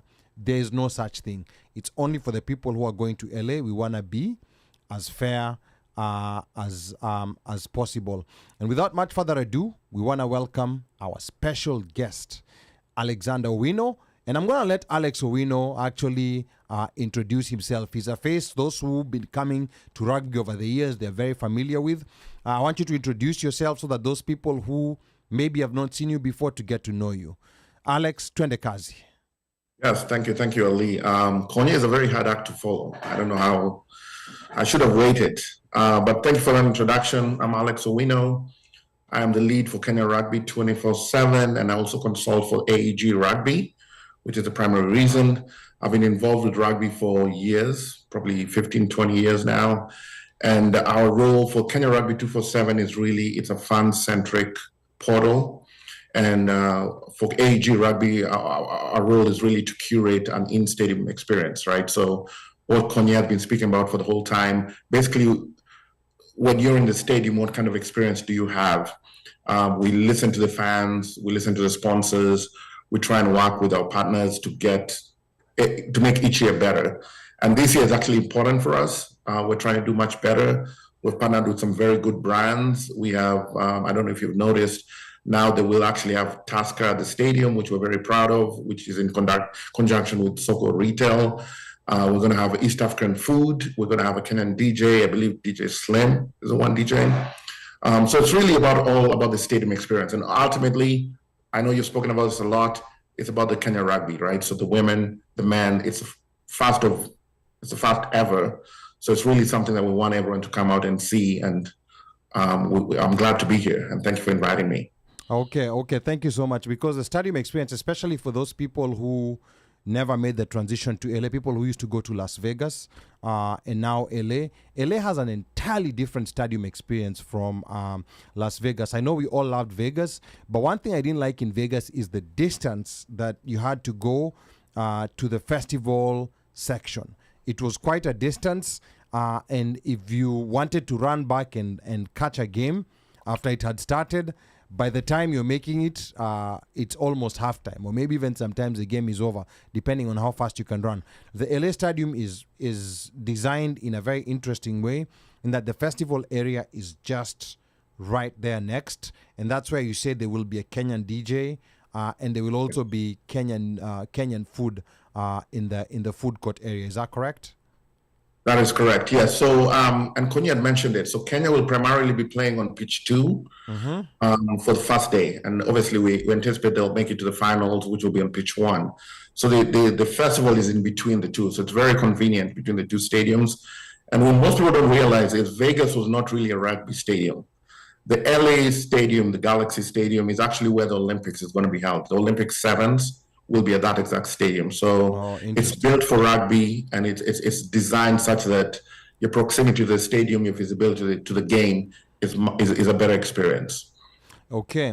Number to call, 202-683-4570. Press star 5 to speak. Is there someone who's already called? There's a caller. Okay, so if there's a caller already, so what question? Yeah. So I don't know. We don't know yet. So By the way, there's a caller. So there's a caller. We don't know kama ni tikiti. Kama ni tikiti anataka ni swali gani tunauliza. Really call Estonia. Eh? Is there a question that we can, a random question maybe Yes. from what Konye said? How many losses did the Lionesses suffer? That's a complicated. Let's ask a simple question. Huh? It is a simple question. How many losses? What is the hashtag? No. What is the hashtag? What's the hashtag? Eh? The the hashtag. What's the hashtag? Oh, for going to the stadium. Yeah. Okay. Okay, Wow. so that's a very simple one. Wow. Okay. That's a very simple one. You guys really want to give away. But the then tickets. before anyway, we're gonna interrupt. Ni stadium experience. Swali zote zinatoka kwa stadium. Hakuna swali ya rugby, zote zinatoka kwa stadium. Yeah, Zote. so let's pick up the caller. We're going to interrogate to confirm first that they're going to be in LA, and they're not going to be asking us to give it to their ex-girlfriend or someone who played with their grandmother. Thank you for calling the OneMic Show. 070765. Name and where you're calling from. Are you talking to me? Yes. Yes, name and where you're calling from. Ini Muindi wa Embu kutoka San Diego. Okay, all right. Sachit. Sema. Yeah, Mwindi wa Embu. Ile truck niko naye lakini siwezi kukuja na kitu imejazwa. Pole. Okay. There's already Tusker inside the stadium. But I'm not calling for tickets, so the hashtag I'll leave someone else to answer that because tikiti yangu nilinunua in January. Oh, Wow. damn. Hey, people are serious. Yani he went to study before guys fikad. Hawaleti kazi But ndio. then, you know the funny thing. The funny thing is that Sachit always get to the stadium asubuhi, anatoka mtu wa mwisho, utampata Dunda na bado asubuhi kwa study. Na anatoka Kadunda mwisho. He's the last one to leave Dunda. So meaning Sachit haleti kazi ndani ya mchezo. Sachit, talk to us. Hakuna. Yeah. So I'm calling because I kind of want to bring something else to the table for Twende Stadi. Okay. And people that are listening, I would like for them to understand how long it takes to get into the stadium once you actually get to the stadium. Okay. So as an engineer, unfortunately, me niko na mambo ya saa, and to make people understand. So by the time you drive into the stadium, if you've driven into the stadium, it's another half an hour to pay for your bloody parking and park and then walk to wherever you need to enter the stadium and then go through all the security freaking mambo. So the reason for my call is very simple. Saturday and Sunday games. We have 6 games on the schedule.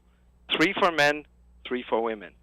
Let me try and see if we can find a way for you guys to eventually put this on something on social media or wherever so that people can understand what time to get to the stadium. Because for me,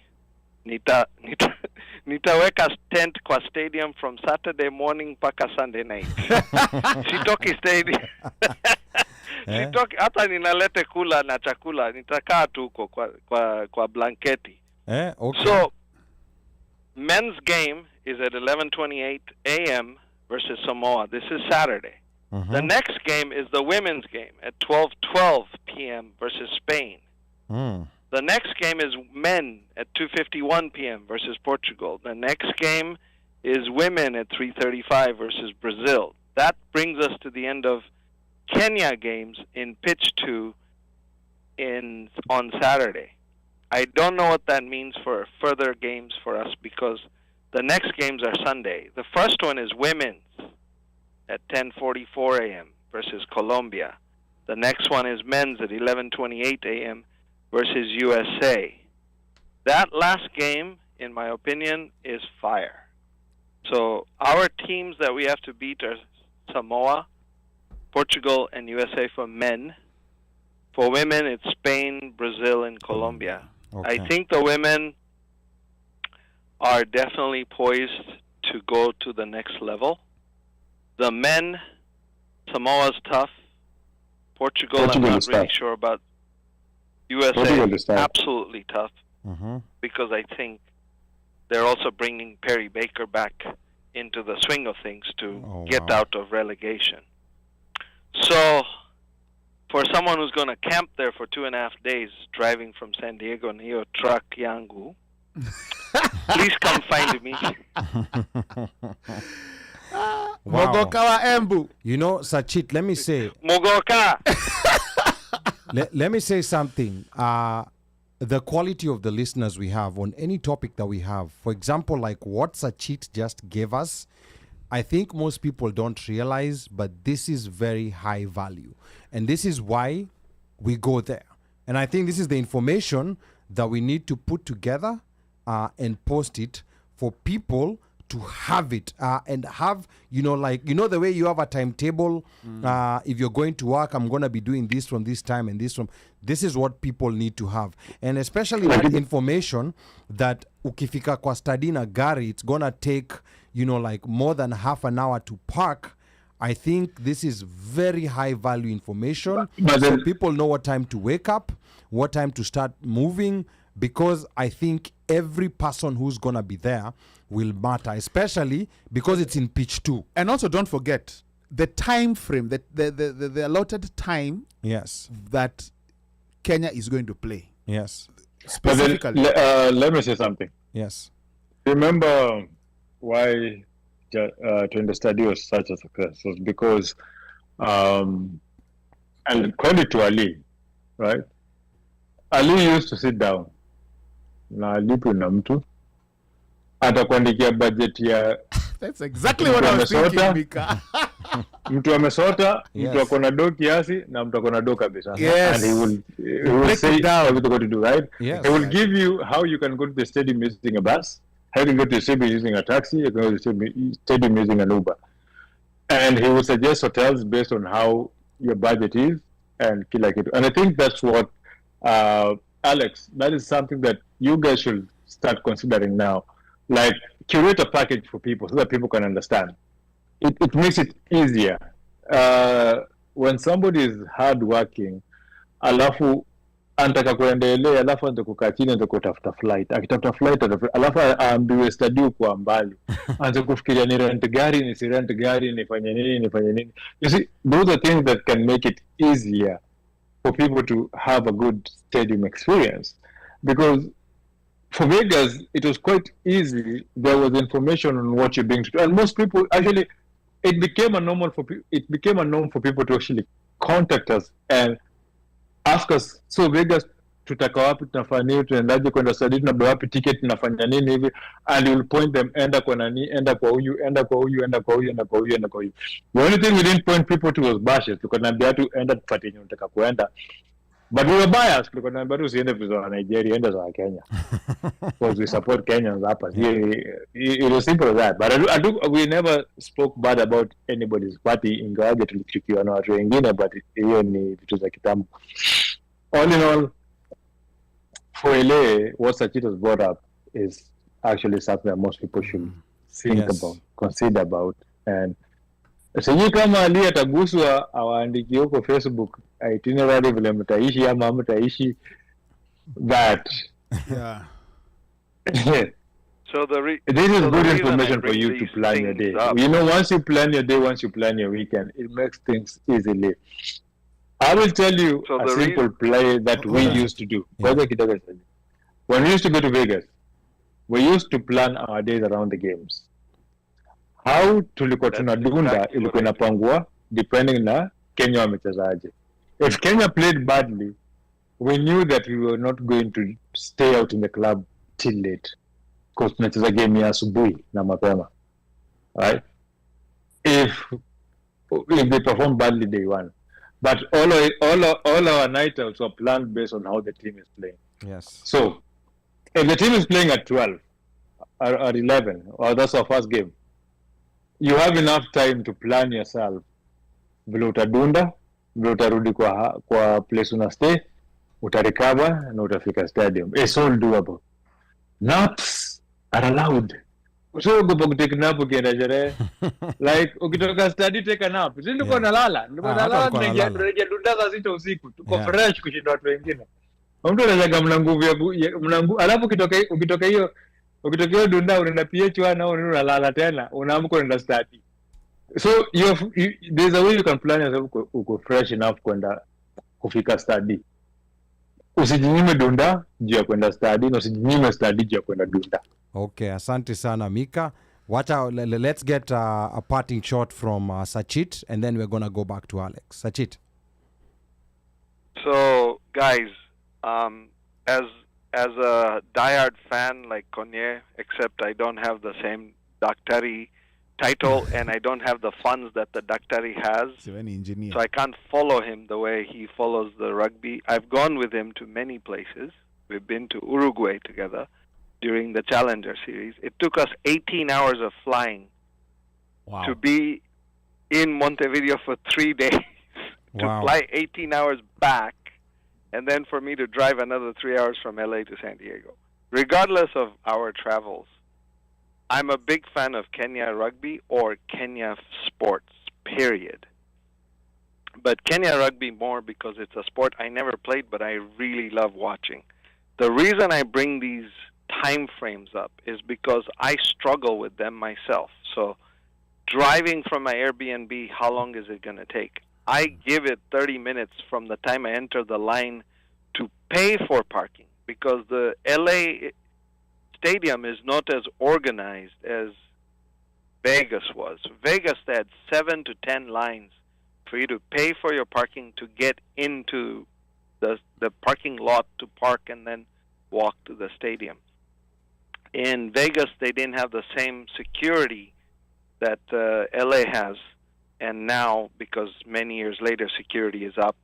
So it takes time to go through security. Plus, they go through everything, metal, all of those things. So it takes time to do all of this stuff. Plus, more than likely, they're going to make us go through the main gates in order to travel to pitch 2. So if anyone's been to that stadium, even I don't know how to walk to pitch 2 once I get into the main stadium. Sasa hiyo itachukua muda. Everything's going to take time. But actually, I think the last time we went there to Lingilia side pitch 2. To Lingilia side pitch 2, but most people don't know where it's not that far. They're right adjacent to each other. But I think it's important for people to come early so that they know how to find their way there. Such So come early. Second, we need to panga in one area. So tupige kelele. Unaelewa? We can't be sitting in different spots. We need to be together to piga hiyo kelele, watu wanajua tunapiganga kelele. The best rugby fans in the world are the Kenyan rugby fans. Even HSBC says that. Even World Rugby says that. So we need to give them what we are famous for. Okay. And that's my biggest parting point. Thanks, guys, for putting me on. Niko kazi, so wacha niendelee na kazi all the way hapa. Okay. Asante Mogoka. I'm coming to North Carolina wewe. Sidebar. Lakini Sachit, unajua hiyo Mogoka yenyu Mombasa tumeikataa because mnapatia watoto. But hiyo ni story ya nyuma ya tent. Hiyo ni story ya nyuma ya tent hiyo. Sawa. Bye guys. Thank you so much. See you guys in LA in a week. Okay. Sawa. All right. That was Sachit. Thank you so much. Very valuable information. And I think that's information that we need to put together for people to know that this is the time you need to be there. A game cannot be starting at 11:30 and then you're waking up at 11 a.m. you're not gonna make it to that No. game. This is LA. This is not Vegas. Outawes make. Yeah, but let me go back to Alex. Back on that stadium experience because. So the question was. Yeah. The first question was. So the first question was, what's the hashtag? Okay. And actually, that hashtag, I'm gonna give another hint. Sachit mentioned it. Yes. Yeah, Nice. Sachit mentioned it. Alitoa leakage. And then there's another question that has been proposed by Benith Yongo. That I saw that question by Benith Yongo, a bit complicated, but I think people can figure it out. Yes. So again, the number to call for those who want the tickets, we have. I think we're because we're gonna be keeping one for the show. We're gonna give out 4 tickets. Okay. So the number to call is 202-683-4570. Press *5 to speak. Again, it's for people who are gonna be in LA. So if you know anyone who's gonna be in LA who's not tuned in, text them, call them, email them, TikTok them, WhatsApp them. Send a pigeon. Yes, send a pigeon and tell them to tune in. Nasi douche now. Or tag them. Yes. Tag them and let them know that free tickets are being given, and this is gonna be the only opportunity. Because I think for the 2 days, the tickets are gonna cost maybe 100 and something. Maybe let Alex. Yeah, let Alex tell us. Alex, tell us about that. How much are the tickets gonna be, and just the logistics of getting through the stadium, Alex? Yeah, so the ticket on a day, if you buy a 1-day ticket, it's about $60. So you're looking at 120, 130 for a 2-day ticket. Mm-hmm. We do have a discount code actually that will reduce that down to $100. Okay. But it's still above 100 when you add in tax and your service fees. And to Micah's point, that's well taken. We'll think about maybe next year to curate a whole process. Maybe Ali, you can help us with that since he said that you know that well. To Sachit's point, there's actually a designated Kenyan section at the main stadium. So section 135 through 137, which is actually the Tusker section, is a Kenyan section. But Kenya will be playing in pitch 2. Pitch 2 is open. You just go and sit wherever, and Kenyans always find each other. So wait, so how is pitch 2? Is it like a stadium, or is it like Zile as a high school? You just go stand. It's a high school. It's like a high school. NC. So you go stand by the pitch. No, they are the bleachers, the ones you sit, the flat ones. You know, okay. But it depends on what high school you went. Like if you went to Changes, you'll get seating. But if you went to Patch, OneMic. That's a story for Alex, I can tell you for free. Hapa na bleachers. That's a story for another day. Andre tu hapa ni mdomo tu anapiga huyu Changerian. But carry on. That's a story for another day. But Saints kulikuwa na bleachers. No, we're talking about Saints. We're talking about Changes here. Yeah. But Alex is from Patch. So Patch here. Carry on. Okay. Yes. Yeah, so pitch 2 is open. We'll find ourselves. It's bleachers. It's fairly open. Ali, to your point, I know you said you're going to give out 4 and then keep 1 for the team. I'll make it 6, right? Courtesy of the AG team. Oh, damn. We're truly grateful of what you guys do. We recognize the impact you guys have on the Kenyan community. So we'll top that up. Okay. All right. 6. Okay. Sawa. So again, the number to call is 202-683-4570. Press *5 to speak. Do we have any caller? There's a caller. Okay. All right. Well. Why are you questioning the caller? They haven't raised the hand, but I don't know. Yeah. So press *. So caller, if you want to speak, press *5 to speak. So it will raise your hand and we'll know that you want to speak. Yes. To us again, 202-683-4570. Press *5 to speak. They ran away. No, I'm a nini. Okay. Let's hear the caller. Thank you for calling the OneMic Show. 9744. Name and where you're calling from. My name is Brian, and I'm calling from Virginia Beach. Okay. Brian Karibu. From Virginia. Okay, Brian, talk to us. Are you going to be coming to LA? First question. Are you going to be coming to LA? Kama kawaida, yes, I will be there. Okay. Do you already have your ticket, ama you want the free ticket? Oh, you're thinking about a ticket? I want the free ticket. Okay. Yeah. What was the question again? The hashtag. Oh, yes, unakumbuka question, the hashtag. Now, you have only one chance, so think about it deeply. Think about it deeply before, There's no thinking deeply. See, I was listening to Mwindo Embo. Okay. Okay. So you are paying attention. Okay. So you are paying attention. Okay. Aya, sawa. Give us the hashtag, and the ticket is yours. Hashtag ni 20 study. Good. Very good. Makofi. Ticket number 1 gone. What? Are you ululating? Yes. Okay, so the ticket has gone to Brian. Brian, utatu inbox, ama you'll contact us and we'll figure out how that ticket will be facilitated. When are you arriving in LA? On Friday night. On Friday night, okay. We shall facilitate how you will get the ticket. Omosh kama uko na pen somewhere, someone write the names. You don't have to reveal all your government names. Seme kwani who is he hiding from? But we'll figure that out. I know it's Brian with an O. Last name starts with an O. Okay.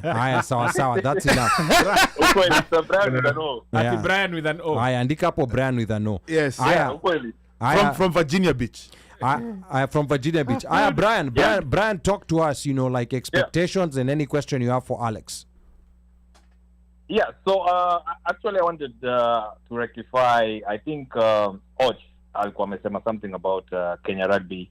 Once you get out from high school and you go to club level and then you find Impala is training different, KCB is training different. And I wanted to object that part because what's happening is once you leave high school rugby and you go to club level rugby, it's a whole different scenario whereby, let's say, for example, we played for Black Blood. And when you're playing for like a club level, now when into a KCB and you're trying to compete in them to a Black Blood, KCB are well taken care of. But like a Black Blood, ni kujituma. So, there's a difference there. Brian, that is what I said. And that is why I said the disconnect is based on how each and every team prepares to win the league. Upon a cost difference, because and I didn't want to go into details on what the differences was, but the differences nivilomesema, and I mentioned different clubs. Mtu anondis KCB Mwamba Min Machine Nini are one of the same resources and facilities, and how they're going to train and how to be the name. So that is where the difference comes. But when you're coming up, the level is the same, nearly the same. Hakuna difference kubwa until you go to a club that has a well taken care of structure, na club tu ya wase. Kuna difference. Which I don't disagree. However, the main point is this, which you were missing.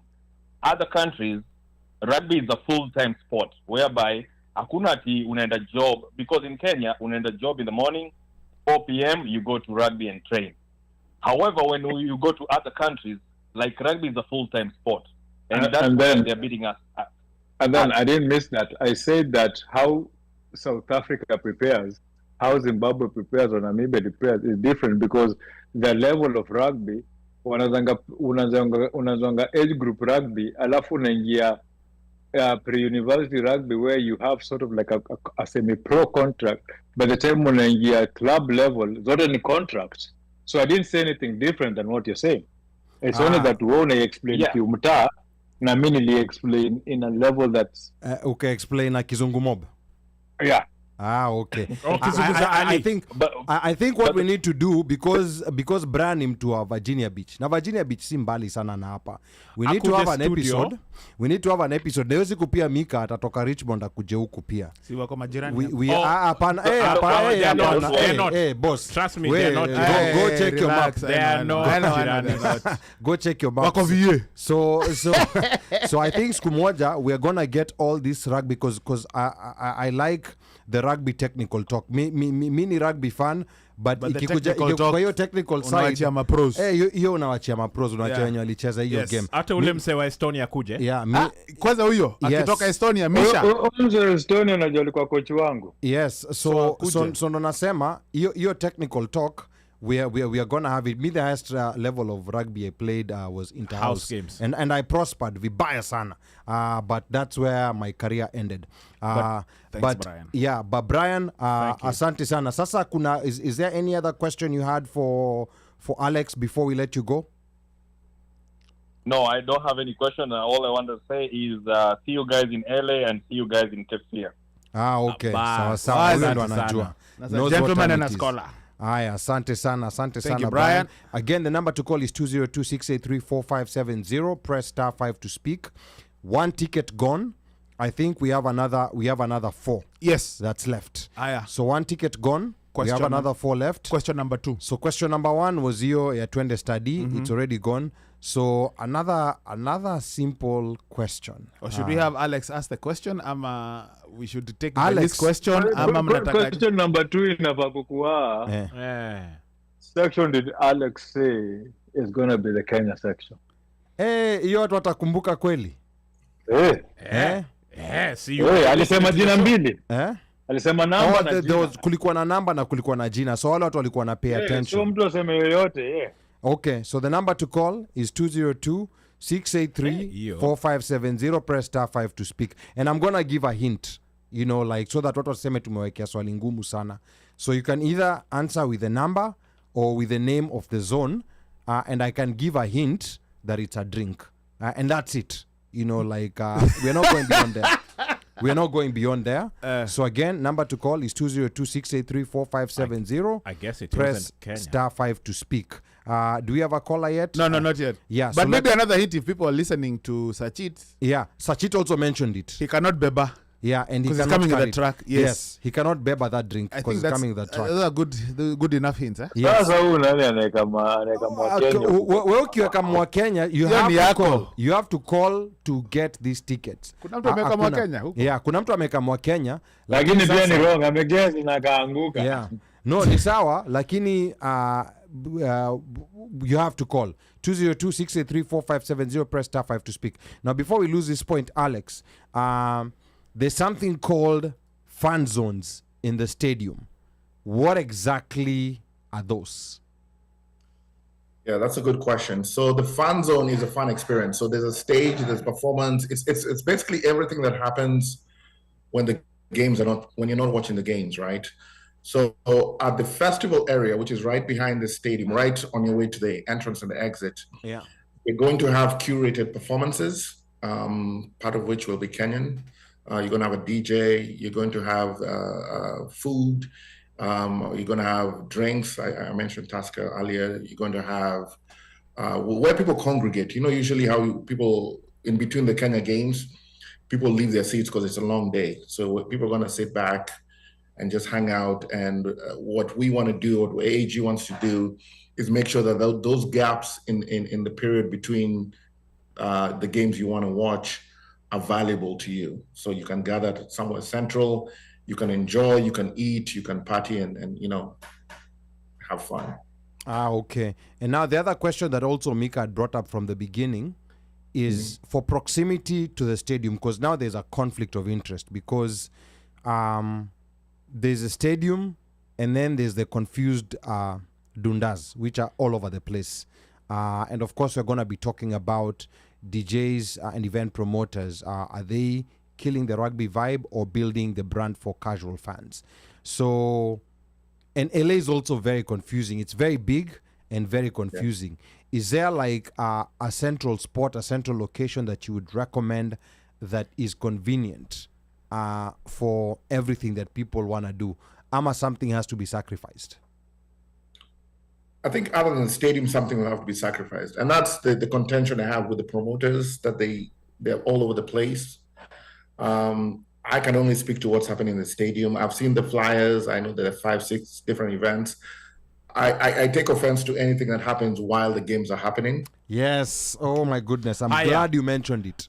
We've gotten in trouble for mentioning that, but I'm glad you mentioned. So endelea, wacha nisikukate. Yes. People need to realize we're Kenyan and we're there for the team. And ultimately, you need to support the team. The team needs us. Konye mentioned it. We all know that the team needs to our support at the stadium. So for any event to be during the day, during competition day, to me is just wrong and not in the good spirit of what we're there for. I feel that we should give our attention to the Kenya team, be there entirely for the tournament. What happens after that is fine. Where people choose to go, what they do, it's fine. The competition is fine. But during the game, we all need to focus and be there. Yeah. Now with this after party, because this has always been a problem from back in the days in Vegas, whereby you're seeing an after party being advertised, and the time that's on the flyer, you know, unaona ni kama sometimes 12 or 1. Na si AM ni PM, you know, like 2. And that's when people are in the thick of things at the game. So for people who like, you know, like that Dunda experience, please talk about what's going to be available in the stadium, because the LA stadium is very, very interesting from what I've seen over the years. So as far as people who love music, DJs, what are we going to have there at the stadium? So I believe we have DJ Slim. He's going to be performing at the stadium. I don't know if people watch rugby, but if you watch the Australia leg, that really was very successful from a fan experience. So what we intend to do is have DJ Slim perform at certain points. Being on field too is actually a good thing. It's a blessing because we can actually take over the celebration. I'm trying to advocate for the right music to be played when the Kenya team plays. You know, they always play reggae, which is not... Yeah, I know. Doesn't identify with us. It's not really us. So we're trying to change that. So if your fans have any kinds of comments or suggestions for songs, we can certainly pass that forward. Kenyanese. Banjuka. Kenyanese. Period. Sauti Sol. Abanton. Zote. Anguka nayo. Siothe. Yeah. And Calligraph Jones. So, Ali, just you guys will be happy about this. So I'll looking at my messages real quick. One of our main partners at the stadium mentioned, which is Soko Retail. They mentioned that they're willing to give out 10 more tickets for you guys. Wow, 10 but they tickets. cannot go to one person. So yeah. Yes. So shout out to Soko Retail. Please support them. They're going to be at the stadium. They're going to be outside of the stadium, but it's on to you now. Now, how many do you have? Now we have 10 plus 4 because one is already gone. 14. So we'll be giving them in duos. So his and hers. So yes. So I think as long as people call. Yeah. So I think we can give them in duos. And I think Brian. So Brian tamongeza moja. So now we have we'll have how many left? We'll have 13 tickets left. Yes. So number to call 202 press star 5 to speak. 4570. If you want to say something, press star 5 to speak. Press star 5 if you know someone who's coming to LA. Hapa lakini nangoja. Yeah. Ameweka mikono juu. So if you know someone who's coming to LA, please tag them and let them know that these tickets are being... You can only get this on the OneMic show. Yeah, where else are you going to get them except study? These are the perks of being tuned in live. Let's pick up the caller. And before we pick up the call, I know a lot of comments have been coming in. Poleni, Leoni Kama, there's been so much, you know, like gems that were being dropped that were not able to read everything. But George Mukwasi, shout out nimekuona hapo kwa comments. I can see kina Sachit pia. Thank you so much for what you gave out. Robert Bakayoko msanii, wewe ndo ulikuwa unaangusha leakage hapo. Inaonekana wewe ukuji nini, wewe ukuji ele. And then I can see Slayer messages tupatie Brian duo, okay? Brayo ashapokea duo yake. And then Washeke is tagging someone. I don't know whether she's someone who's gonna be in LA. But Washeke is in Parias. Yeah, so she can't make it. So she can't go anywhere. Yeah, she can't make it. She can, whatever that place is. Yeah. Aya, 0039. Thank you for calling the OneMic show. 0039. Name and where you're calling from. Hello. Jamboni. Okay, tell us your name and where you're calling from. I know that voice. My name is Mokwasi, calling from Nyakimincha. Mokwasi from Nyakimincha. Joji Wanyama ni aje? Sorry, Joji. Aya, Joji, talk to us. Sasa wewe inaonekana wewe ni mtu already jini ile Joji Mapolo Munguti amepiga. Ni Joji Mapolo Munguti. Munguti the stay at home dad. Hapana, usi Paul Munguti, ni Joji. Wacha tumsikie Joji. DJ Munguti. Jambo nyote. Aya, Joji, talk to us. Yeah. I'm here just to say, Jambo, thank you so much for what you all do. So, I'm here to get a ticket. Okay. Oh, okay. Okay, and what was the question? Remind us the question, Unomai. The question was the name of the section that has been Designated. And you have a choice. You can either give us the number or the name. Or the name of that section. Or Yes. the name it has been bandikwad. Yes. Yeah, and the name of No, the bandikwad. It's Kenyan Corner, and we've been there. It's 135 to 137. Okay. Those are our sections. That's where we always sit on the first. That is on at the stadium, at the main stadium. But we are not going to be at the main stadium most of the time. So we're going to be at the bleachers in field 2. So yeah, but it's 135 and 137. Alex, ndio hiyo. Where? Haya. Amepata mpaka extra credit. Yani mpaka ametoa social security number. Unajua lakini shida ni alipata moja akafiti ingine. Ni sawa. Alipata numbers alifeli jina. We'll work with him. We'll work with him. We'll work with him. No, nakubali nasema nakubali. Hapo George. Haya. George Mokwasi ndio revise. Yeah. So weka hapo jina George Mokwasi and then two. Lakini George Suaga anatembeaga in once. Ushamuona akitembea na well George, the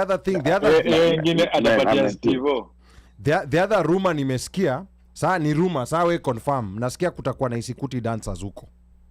Rumor or true? That's right. That is why I've called. We will be doing that. We want to bring that cultural experience out at the stadium. Okay. We've been working with the group that are organizing, Kina Alex, and it's something that we are working on right now. We have a few dancers. I just want us to have a good time. I want us to show them what we do when we're enjoying the time. Yeah. So the time that we'll be performing, or the time that we have slotted, is at 4 or 4:30 in the afternoon on Saturday for that Isikuti dancers. In the Isikuti music, we'll do it all that. It's gonna be a mix of everything that we will be doing at the stadium. So you guys come. I think OneMic can come and just tingiza tumbo. Yeah. Okay, sawa. Adondose kiuno. Kiuno. Alafu tutakuwa na mzee na DJ OmoshFaya, yeye atakuwa ni mtu wa shoulders, we'll have Micah play some Skuti Mama. We'll have Ali Badawy play the Keringaringa. So we're good. We can let's come have a good time. And enjoy that day, because let's show them what we can do. All I'm advocating and I've been advocating is for us to come out and support Kenya team. Yes. And above it all, let's just show our love. I've always lost my voices. For the 19 years we've been doing it, I've never lost hope. I believe we'll win one cup here in the US. That would be amazing. The only problem we have, the only problem we have is our fans. They want tutakuwa day 2. Inakuwaga shida. But I pray that this time we can all make it. Okay. They took us amigos inashinda. Sure. Ticas amigos. Sure. Amigos wins the day. Yes. So we will. Alex, I'm there. We'll see you guys. But the best thing we can do for Kenya is just to come out, support our boys. We have, I'm not going to castigate anybody else who does anything else, but our main focus is the team. Kabisa. Come out to the stadium. 100%. Okay. After the stadium, we can go now Dunda wherever we want to decide to Dunda. If you want to Dunda in your Airbnb, if you want to Dunda in your hotel, if you want to go Dunda with the rest of the crew, that's okay. But let's come out, support. Sunday, we go out after the games. We can go now support wherever the team will be, enjoy, and mingle. Now, Mokwasi, before you go, is there going to be an official place where people, fans can meet the team? Right now, as it is, personally, I've been organizing with some people or the team. Mm-hmm. So I will chomea them chakula. I will feed them after the games at the venue, which will be only 2 miles away from the stadium. So immediately, after they shower, after the games, they go shower, they'll come out there. Kula nyama choma. We are planning to give them some medals to do something for the teams. just to appreciate them and for the reason why they brought us to. They're the reason why we all go to LA. Last year, tell me who did a party in LA? No one. We were Zero. We were never there. Yeah. You know, Georgie, you remember during Vegas when Yes. remember during Vegas and I remember that you were here on that call. You were the only group that actually accepted to come on the call when you called out people, and we were calling out people for having day parties during the game time. Yeah. And I remember, Not I remember telling people that the only reason why Kenyans go to Vegas is because of rugby. Rugby is the main reason why people go. And when rugby left Vegas, nobody has ever held a party in Vegas. Never. Right? And last year, nobody held a party in no. LA because Kenya was not there. So when you're organizing a party, don't forget the reason why people congregate in that area where you're organizing a party. Do not disrespect the reason why people are there. So if you you can plan all the parties you want to plan, but please do not interfere with people watching the team playing. I am one of the people. I am organizing the Sunday party, and the reason why I'm doing the Sunday party is because Sunday we have finished everything, and I want the guys to come enjoy the food, and after the food, then we can hang out and do whatever we do. My plan is at 5 o'clock, people can come and have dinner, enjoy, early dinner or whatever they want to do. They can do that.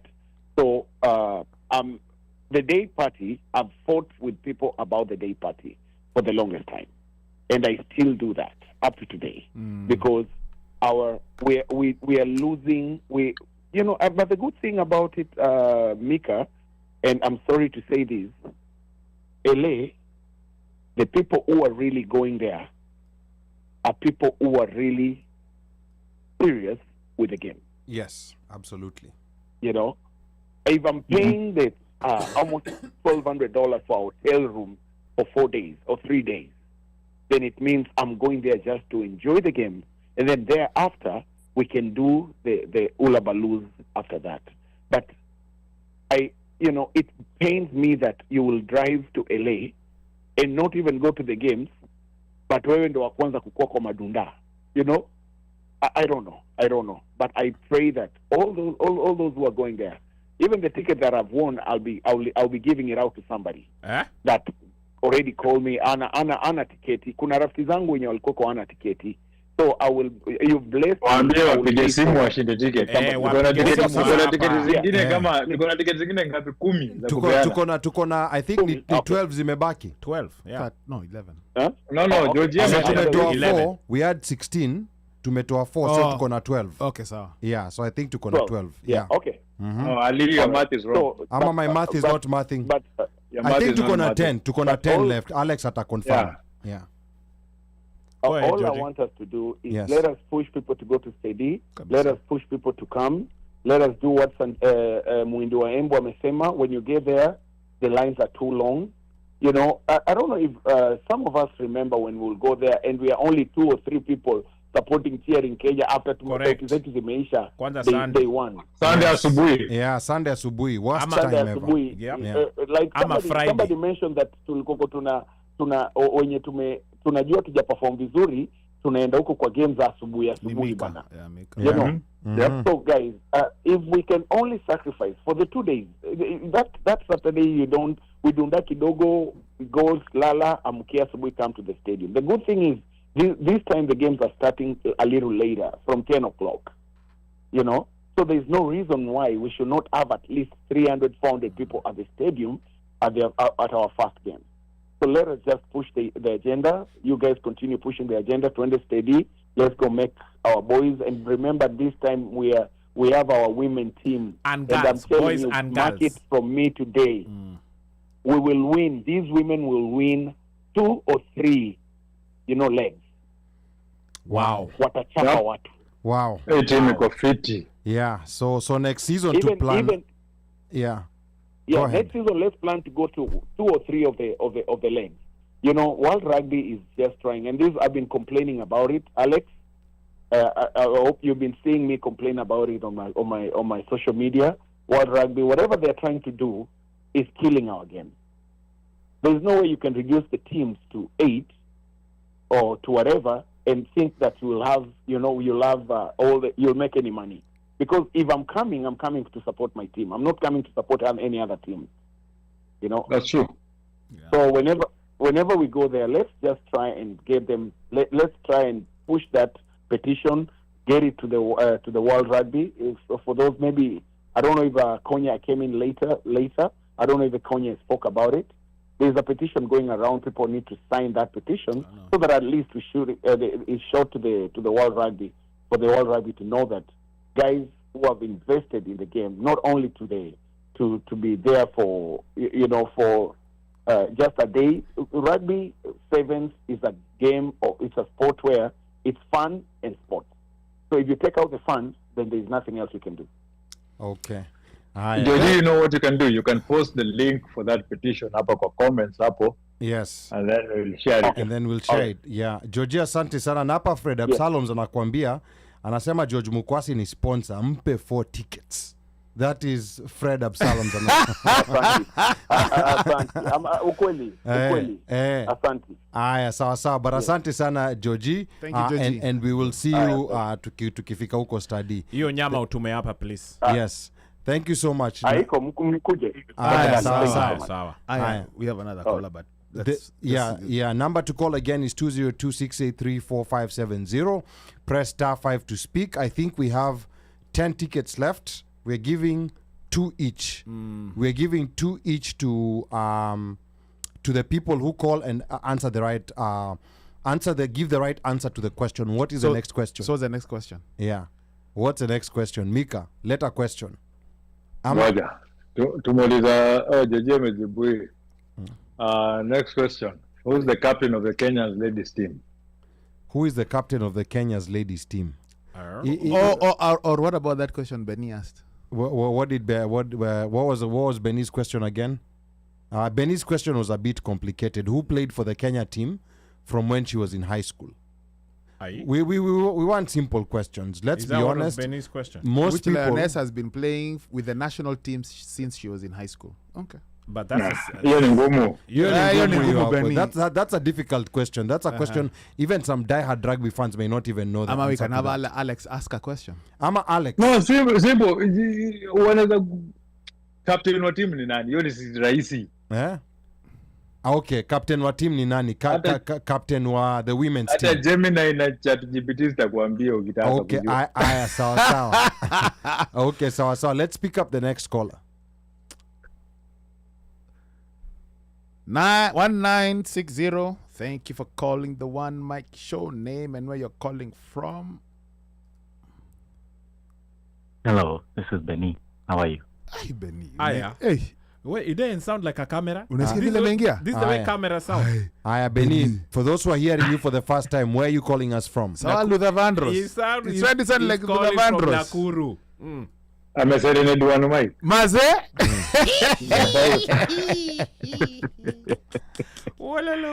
Anyway. Benny, karibu. No, I'm calling from ATL. Okay. Yes, Anthony. Yes, sir. Are you gonna be in LA? I'm not calling for the tickets. I am also a consultant with AEG on the media side. Okay. Okay. All right. Okay. Talk to us, Benny. Talk to us. No, I just wanted to. I know the day parties are a big problem, but on the other hand, I looked at it from a different perspective. I don't like them, but I remember in Vegas, some of us would come with our significant others, or even somebody that does not like rugby, and they're only there for like the Saturday, and then Sunday they're like, I'm not going back to the stadium. LA has no things like in Vegas where they can go watch a show or something, so the day party covers them. Benny, Benny will agree to disagree. Let me counter you with something. Benny, in Vegas, I never missed any day party at Rumba. Right?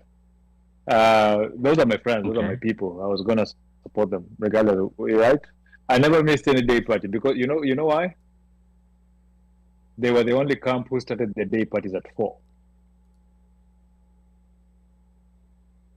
So people, and that's the reason why Rumba was always sold out, because people will come to the stadium.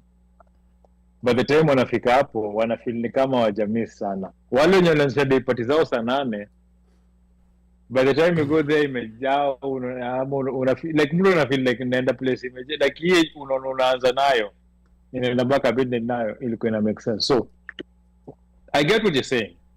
I totally get what you're saying. I know it's a very. I totally get what you're saying. What I would like. Yeah, to I totally get what you're saying. saying. Having a good time at the festival. At the festival would be great. And that's true because the last year of Vegas, when Focus was DJing at the festival, we had a great time at the festival. The first year of LA, that was the best ever rugby experience. It was way bigger than Vegas because the festival was in the stadium. It was not far. People could move. And again, if you want a day party, the festival is the best day party you can ever go to. It is the best day party for It is us, the best day party you can ever selling. go to. If you want a day party, the best day party you can ever go to. But if you feel like you want to go to a day party that's outside and your friends are promoting it or whatever is happening, talk to those people and tell them, start your day party at 4 p.m. Even 2 hours zingine ama 5 p.m. Hautaua watu. Like, it's not wrong. You know, Starting at 2 is just selfish. You know, Benny, kuna flyer nimeona, sijui kama ndo hiyo ya 2 ama sijui ni 12. I think it was 12. It was 12, yeah. I think there's a flyer that I saw that was 12. I mean, I think that's overreaching, and I think it's important we just verbalize this because and I understand where you're coming from, Benny. I understand where you're coming from, but for those who come with their families, there's also very family-friendly places at the stadium where you don't have to be sitting uko kwa bleachers ama kwa seats watching the game. There's so many other things that you can do in the stadium. I personally feel like the rugby, that's the main reason why people are there. A control experiment was already done, and that was in 2024 when the Kenya team wasn't there. There were no parties. When rugby left Vegas, there's never been a Kenyan party in Vegas since rugby left the city. So yeah. So Benny, 2019. Yes, Tango 2019. No, I agree with you. I agree. We need to just say, hey, look, if you want a day party, come do it on the stadium, because that's where the party will be and that's where it needs to be. Yes. And we can always get everything happening in the festival area, the Kenyan corner, the festival. They are building it and making it bigger every year. This year it might not look, it will be great. Next year will be even better. And then the next year after that it will be even better. Okay. Akina Alex, they are doing a great job huko wakifanya hiyo kazi ya marketing. Najua sisi watu wa media tunakuja kuwapiga tu picha na kupiga video na tunaenda zetu. Tunawaibisha kwa social media. That's our only job. Yeah. To make you look embarrassed. Okay. Aya Beni, asante sana. By the way, we need to schedule some time for him to come for Cape Fear. Yes. Kabisa. Ujipange. Yes. Benny. Ujipange. Yes, I think we're going to have an episode. Is he our Cape transport Fear. director to Nini? Is you're there? Yeah. Okay. So you'll do everything. So tutapanga nawe Benny. Okay, sawa. Okay, Benny. Benny, asante sana. We're going to let me drop out the washing the tickets. Okay, sawa. Okay, yes, asante we have sana, a caller Benny. here. Yeah, before we go to the caller, Alex wants to drop out, so he wants to drop out. Okay. Yeah, he wants to drop out. He's going to give us his parting shot, and then tutaendelea count hizo tickets. So we are counting till what number? 21. So we've given out 4 tickets so far. We've given out 4. Now authorizations ilikuwa ya 16. Is 16. 16 but 16 ngoja 16 kuna mbili zinabaki kwa show. 2 zinabaki kwa show. Zinabaki 10. So kwa hivyo so we have 10 left. Yeah, so we have 10. So confusion sababu tena. Yeah. Okay. And it's in pairs. We're giving them in pairs. We're giving them in pairs. So we have 5 tickets. Yeah. So we have 5 pairs to give out. Which is 5 calls. Okay. Yeah. So Alex. OneMic, either no. Yeah, Alex, give us your parting shot, and then we'll continue giving out the tickets. Yeah, thank you. Mine is simple. Thank you for having me. Ultimately, again, this is for the team. A lot of people don't realize that Kenya Rugby is probably the best performing team sport, not individual sport, but team sport of Kenya. So it's really important that we support them. If you can be there, please be there. Please support the cause, support the ladies especially, because they're doing phenomenal with minimal to no support. The men as well. So please, if you can, be there. Again, thank you to the OneMic show. Always a pleasure to be here every year, and I'll be glad. And I appreciate you guys. Okay, sawa. Asante sana. Thank you, Alex. thank you, old Cambrian. A quick question for you, Alex. Is there any merchandise that one would get, especially for the Lioness? Because we know that. That's another question. Yeah, Yes, merchandise. Merchandise. Hey, Jerseys, stuff like that. It's a So that's complicated a sore science. topic. Jerseys have always been a problem. Yeah. Okay. So I can't speak for the union, but I think everyone knows that how hard it is to get Kenyan jerseys. Oh Now, my God. there is authentic Kenya Rugby, the red shirt and the white shirt, but that's been sold by Wild Rugby Shop in the stadium. Okay. They're a little bit on the expensive side. I think a jersey is about $120. Okay. But Swali, you have to ask KRU. I don't understand. It's been an issue. So Lioness doesn't have I will a tell people this. Yes. Getting that authentic jersey is worth it. Because at the end of the day, getting that jersey, hata kama iko na markup, kuna kadogo kanaenda kwa union yenye inafuta mpaka kwa team. So you're sponsoring the team. Just the same way you buy your Manchester United national jersey. Yes. That money goes back to Arsenal and it's the same way. So never ever shy away from buying an authentic jersey. Okay. Aya, sawa. Okay. Aya, Mika, asante. Alex, asante sana. Thank you so Alex. much for being with us, and we'll see you tukifika LA twende study. Number to call is 202-683-4570. Press *5 to speak. We still have 10 tickets to go. So you said we have a caller? We have a caller. Okay. All right. Thank you, Aleki. Thank you so much, welcome. Alex. Yeah. Yeah. Thank you, guys. Okay. Aya. Okay. What? This is a Wala long, kumepigwa na brain freeze. no, this is a long. This is a long number. It's last four Just- digits. just 0708. 0708. Thank you for. Yeah, and tell us your name and where you're calling from. I'm calling from Australia, and my name Australia. is Jeff. Nilijua tu. I'm Okay. just wondering whether you will indulge me to just promote my business in Kenya on your show. I'm asking for your permission. Is that okay?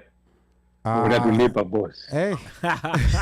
Okay, sawa. We'll give you a maximum of 2 minutes. Okay, thank you very much, gentlemen. I appreciate your show.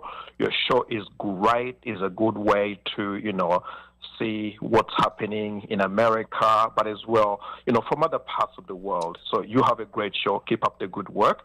So I have a borehole drilling business in Kenya. The name of the business is called BCI, Water Drilling Experts Limited.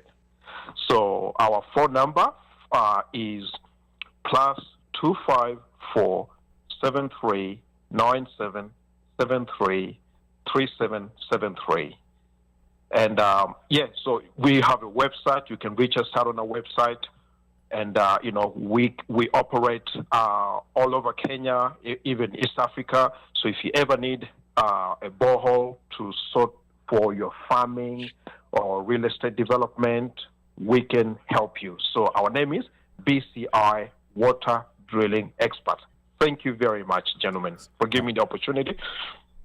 And if I might ask a quick question. Sure. Is there a way someone can call you on WhatsApp? To listen to call into the show or to reach out to us. Yeah. So to call into the show like now on WhatsApp. Yes, I'm sure there's a way in which we can do that. We just have to work with our producer. I'm sure there's a way in which we can do that, especially now that we get listeners who are calling us from other countries. I think it may be. Yeah, we probably can do that. Yes, we'll figure that out. Yes, and another option we can give you. We can give you a Zoom link, because you're from Australia. Okay. Yes, will a Zoom link work? I think so. It should work. It should work. Yeah, so if a Zoom link can work, I think we can share that with you in future. You know, like if you wanna call us and you can speak to us from there, because you're listening to us all the way from Australia. So with Wi-Fi, So I think that might be able to work for you. So asante make a couple Australia kuna Wi-Fi. Okay, that's wonderful. And, all right. Just quickly, on the rugby, I'm a really big sports fan. I follow Kenyan sports. I'm a sports addict. So I would like to say, I'll give an example.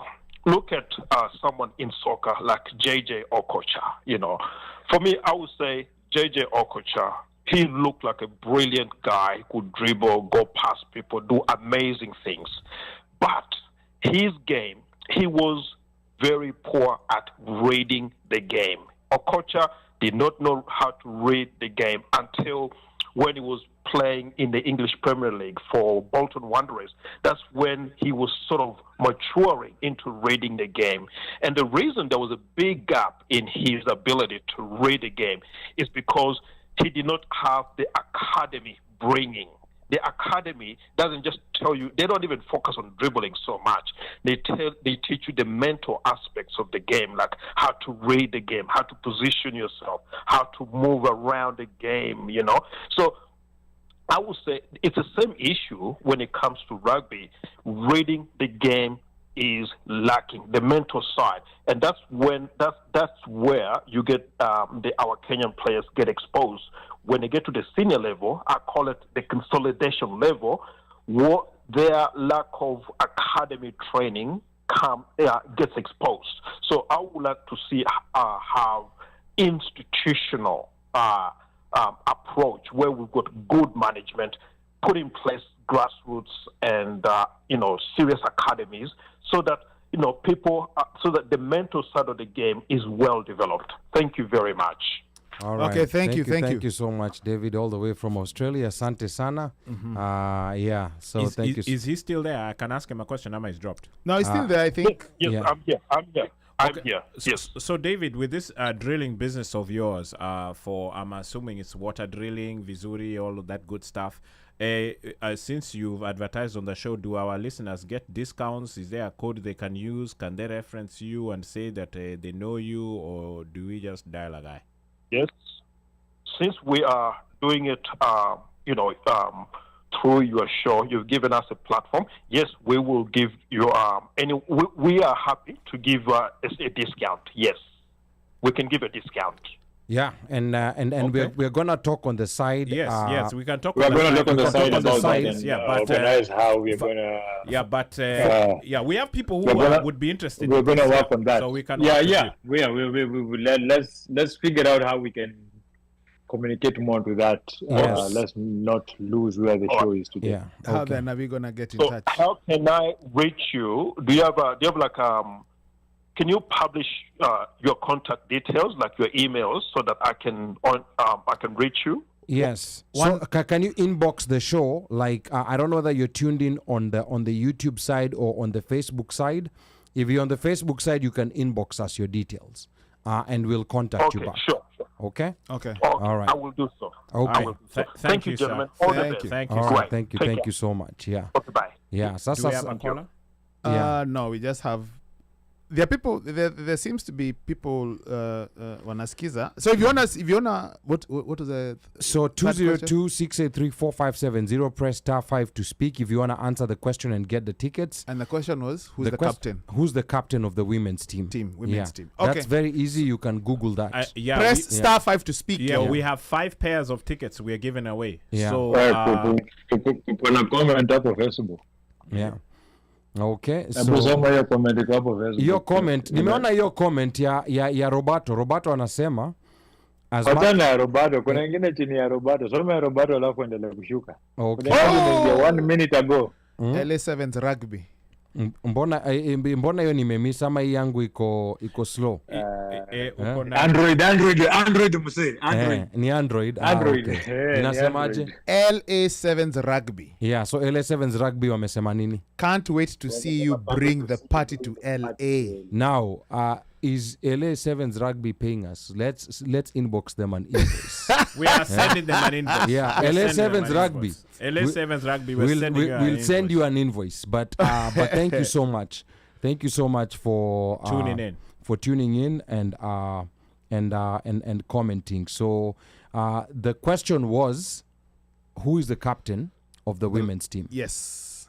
Yeah, and okay, we have a caller. Okay.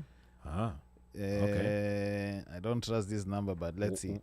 4984. Thank you for calling the OneMic Show. 4984. Name and where you're calling from. Welcome to the OneMic Show.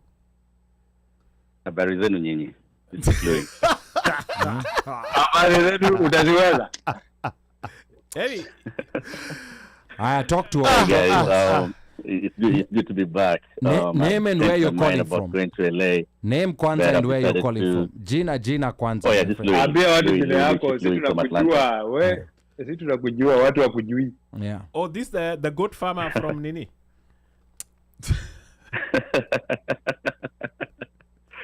Yes, this is Louis from Atlanta. Okay. Chief Louis. Talk to us, Louis. Yeah, no, you guys are doing a great job. You're doing a great job, and I think just by your show, you've psyched me up to find my way to LA. I had actually cancelled the ticket, but I'm ready to come join you. So, Micah, give me the ticket, please. This is my relative. I'm ready to answer the question. Kwanza nikasirike. Mikasi Yarela just nini. Aya, sawa. Hiyo kesi mtafanya baadaye. So Louis, give us the answer to the question we asked. Who is the captain of the ladies team? And think about it deeply, because if you get this one wrong, Louis, Mika can't help you here. Actually, if you get this one wrong, you get a negative score, meaning you'll have to buy someone 2 tickets. Yes. So think about it deeply. Yes. Okay, I'm going to fire a shot. It's Grace Okulu. Grace Okulu. Going once. Yeah. Is that correct? Is that the correct answer? That's correct, yeah. Okay. So two tickets will go to Chief Louis. Kazo, the guy, you would even say it's wrong. Unasema Insider information. There's a Chebukati things going over here. Kuna Chebukati things. From 34A and from 34B. Guys, Chebukati passed away. Ali anafa kutupa kiti. Ali tupa kiti. Jamaa alikuwa amecancel ticket aendi. So Chief Louis 2 tickets. Chief Louis 2 tickets. So far we have 8. Guys. Okay. No problem, bro. So are we seeing you in Atlanta for Adidas running of the champions, or is that can you give us a leakage? Yeah, so actually the champion is going to be arriving here on May 14th in the morning. Who's the champion? He will be racing on the 17th. Who is the champion? May. Who is the champion? That will be Ferdinando Manyala. Okay. And when will he be racing? He'll be racing on May the 17th. Okay. Okay. And expect this to be bigger and better than it was last year. Yes. Omosh, you're down here, and I think you say it for yourself. Yeah. Keep on growing and growing and becoming much better. What's his name? That guy, the one who ended up. Is he from Namibia? The Botswana guy. Was it the guy from Botswana? Remember Chief Louis? Let's see Tebogo. No, Tebogo was not there. Tebogo wasn't there. No, there was another guy. Yeah. What's this guy? Was it the Jamaican guy? Akine Sembine was the one who won the race. He's from South Africa. The guy was there. He's from South Africa. That guy alikimbia kama mwizi. Okay, sawa. Let's not lose the show. So Louis, thank you, Louis tutakuona LA. Is that correct? I will be there. And actually, guys, also don't forget to tune in on Flow Truck tomorrow morning and watch the Wonder Diamond League. Also, the champion will be racing in China. In China. Oh, okay, wow. Sawa. Okay, yeah, that's a Diamond event in the morning on Flow Truck. Yeah. Okay. Yes. Okay. All right. When you say tomorrow morning, zangapi hapa? At 5:35 in the morning. But the actual race, the 100-meter race, will be at 8:01. 8:01 hiyo tunakuwa maidho. Okay. Tunakuwa maidho. Hiyo tutawatch. Sawa kadhe. Thank you so much, Louis. All right. Thank you guys. Yes. Again, the number to call 202-683-4570. Press *5 to speak. We are giving the last party free tickets. in the conference. We are giving free tickets. So those are already. Tafuta swali tuko tumebaki na ticket 8. So tumebaki na ticket 9. We're giving to 4 people. Yes. Yeah. So we'll figure out the question. But now, before the next person calls, na show pia inaenda kuisha. Kama hizi tickets amzichukui, ni shauri yenu. Ali tutafanya nyara. Ali might give them out at nini? Azi tutafanya nyara. By the way, unajua nini Ali? Hizi ticket zisipoisha, hizi ticket bado tunaenda kupeana ele. Yes. Hizi ticket tapeana ule fana mengara poa. Mtu mengara poa na ana ticket. Yeah. Right? Yeah. Na ule mtu ataconvince. Like tutaka ule mtu mwenye alikuwa hajakuja game, hajui idea ya game, but anatuconvince ni mara yake ya kwanza kuona game. Na tunajuanga watu hawajui kuja game, so sijaribu kucheat. Yeah. Yeah, wanajulikana. They have signs. They have signs. So again, wanajulikana. Yeah, so again, number to call is 202-683-4570. Press *5 to speak. We are actually we're about to come to a close, but there's one thing I wanted us to talk about before we go. Na hii hapa ni issue ya event promoters, ma DJ event promoters na nini.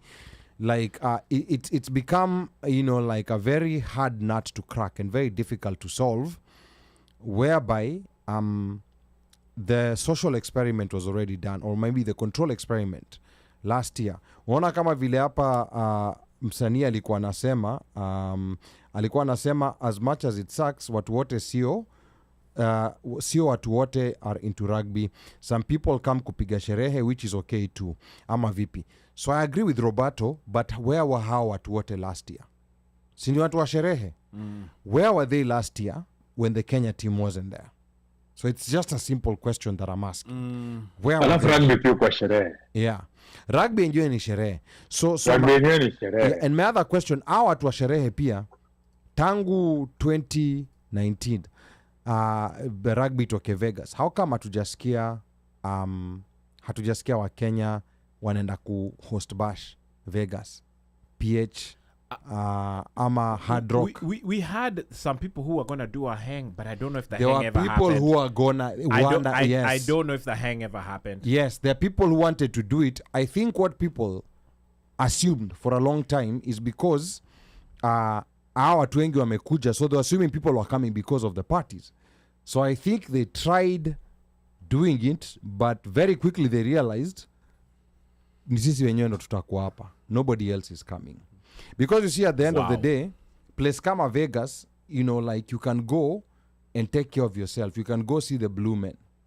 You can go, like there's things that you can do on your own. Kuna Asha, kuna residence ya Asha, kuna wale stand from down under. Yeah. Like Vegas kuna vitu mob za kufanya. Yeah. Unaweza enda mwenyewe ujipeleke.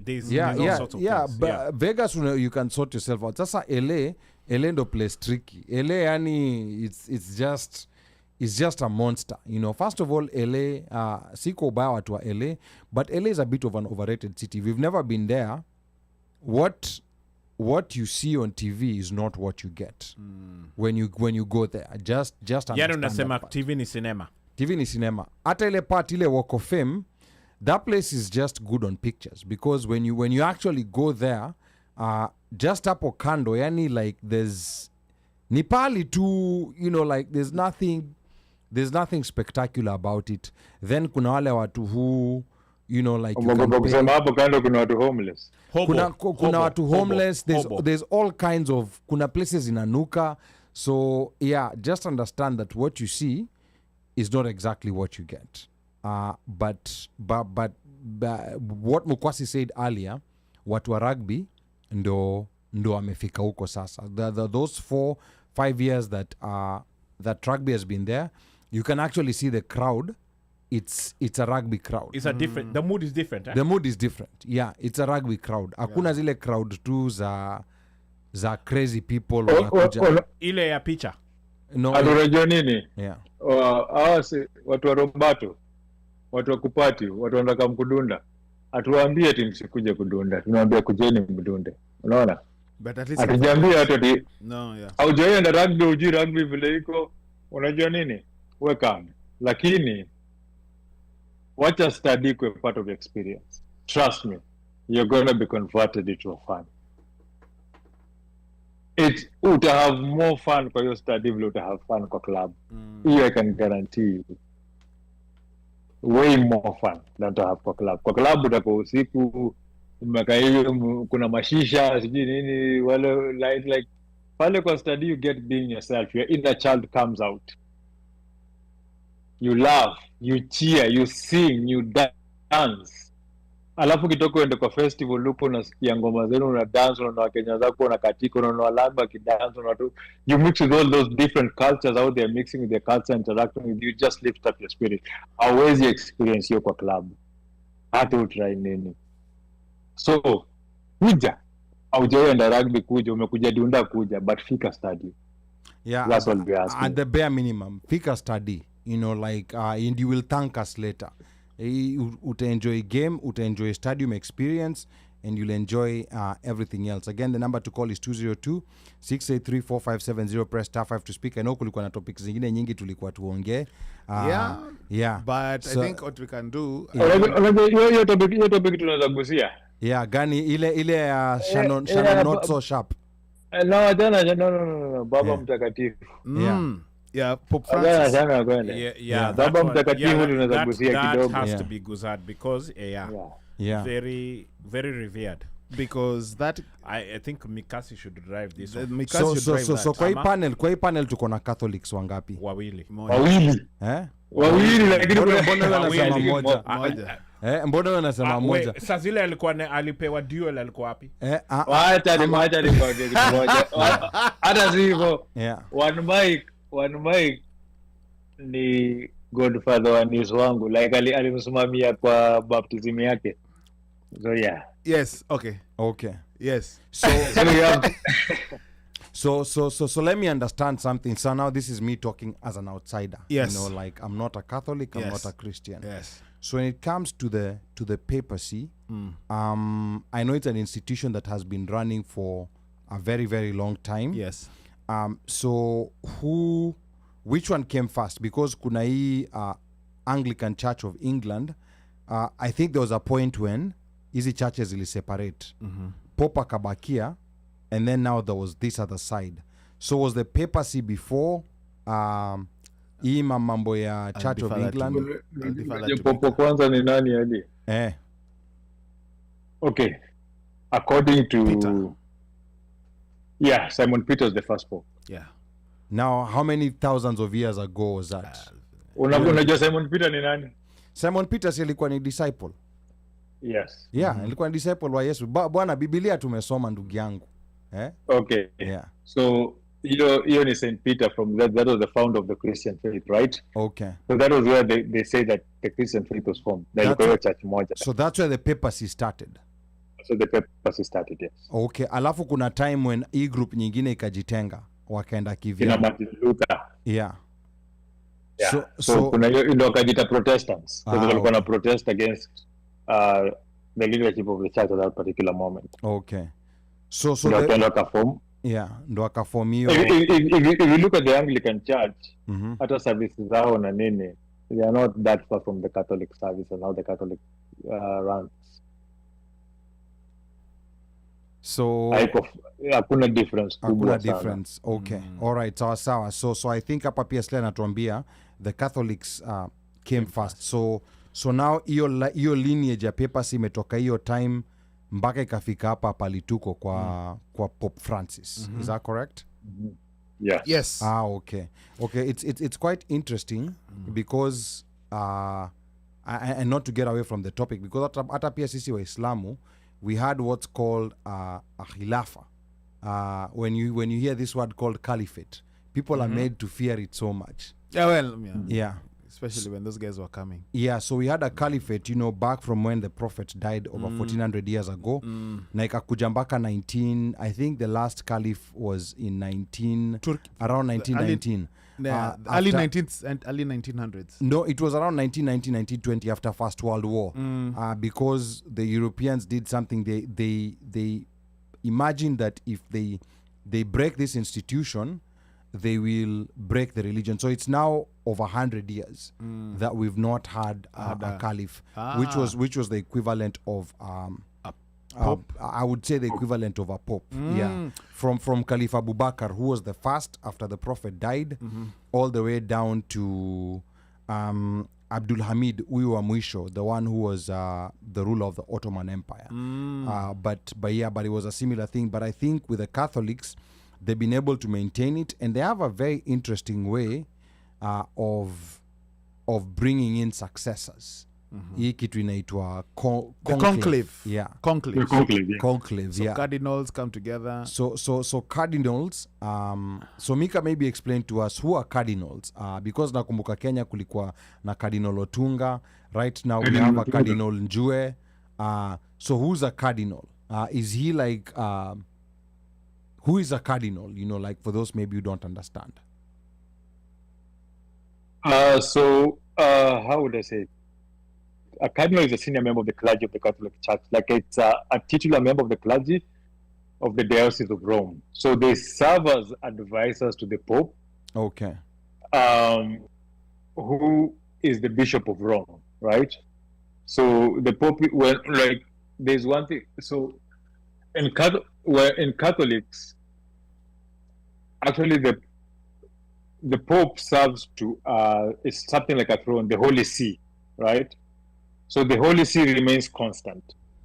Like it's the overall ruler of the Catholic Church, and the School of Cardinals all vote for the Holy See, and the cardinal who's voted for the Holy See becomes the Bishop of Rome and is the one who becomes the Pope and who becomes the leader of the Catholic Church. So there's always going to be that part that it's not, the power is not on the individual, but rather on the throne. Nikama, like it's like a kingdom, it's like a king, to make it easier for people to understand, right? So you will find that cardinals are chosen and formally created by the Pope, right? And they hold that title for life, and they will collectively they will constitute the College of Cardinals, and the College of Cardinals which chooses the Pope. When there is a vacancy on the and usually most cardinals, when they are selected, their main purpose and responsibility is to elect a new pope in a conclave. So basically, that is how when you're starting as a, depending on when you join the monarchy, right? Ukianzia huko chini kwa brother, then you learn to you go to priesthood, ukwe priest, ukitoka priest uanze kupanda kidogo, like hiyo ukwe father, uende ukwe bishop, then to a cardinal. It's somehow more like some qualities in you and looked at before you get promoted to get up to this, because they know that at some point in life, when you become a cardinal, you're going to be responsible to vote for the leader of the church. Okay. So there are things that are seen on how you serve people, how you do. And I want to tell people who are not Catholics, watch the movie called The Two Popes on Netflix. What's the name of the movie again? The Two Popes. Okay. It explains how Pope Benedict managed to convince the conclave for him to retire and convince the conclave to vote for Pope Francis, yeah, the one who passed right now. Yeah. Because at that particular, when Pope Benedict was the Pope, he's the Pope who brought a lot of reform to the church. He's the Pope who started allowing the Catholic Church to reach out to other denominations and to bring them in, like to bring Christianity to a whole. And he knew he was not the best person to do that, and that is why he retired. And you remember, you asked, I've never heard of a Pope retiring. Yeah, why did this guy retire? In 600 years, this was the first time. Yeah, when Pope Benedict and him retiring was for him to pick Pope Francis, because he saw that Pope Francis was the guy who was best suited to be the leader of the Catholic Church into the new direction that he and other people had known that the Catholic Church needed to go to. Remember, the Catholic Church was losing a lot of fathers who were deciding to leave the church. So the church had to come into terms with the new world and also embrace other things. Remember, the church has always been one of the biggest fighters of science. This was the Pope who embraced science in all this technology because he worked in the manufacturing industry. Like he studied as a chemist. Oh, Pope before, Francis. Pope Francis, yes, he had a degree. He got a diploma in chemistry. Yeah, and then he worked in the railway line, so he knew he understood science. So so I don't know if I've answered your question. I just wanted to elaborate of some of my things because talking about the church can actually open a lot of can of worms that just because hapa pia Slayer alikuwa anauliza pia, you know, like if there's a possibility of a black pope being picked and what kind of, because let's not pretend at the end of the day there's a certain way in which people look at black people. So it was very interesting. This Pope Francis was the first non-European pope. Yes. But he did have, you know, a Jesuit. Yeah. To boot. And a Jesuit, yeah. To boot. And he was embraced, you know, like by most people within Catholicism and even outside of Catholicism. So now the question is if a black pope is picked, because kwa hiyo conclave ya 108, there's one particular one who's been mentioned from I think is from Ghana. And then kuna mwingine, you know, like I think Filipino. Yeah. So the chances the chances are that even if it's not a black pope, it might be the first South Asian pope. Okay. Okay, all right. That will be interesting. That will be interesting to see. And also when you look at the history of the papacy, so like and I think to Micah's point, I think part of the reason I think Pope Francis was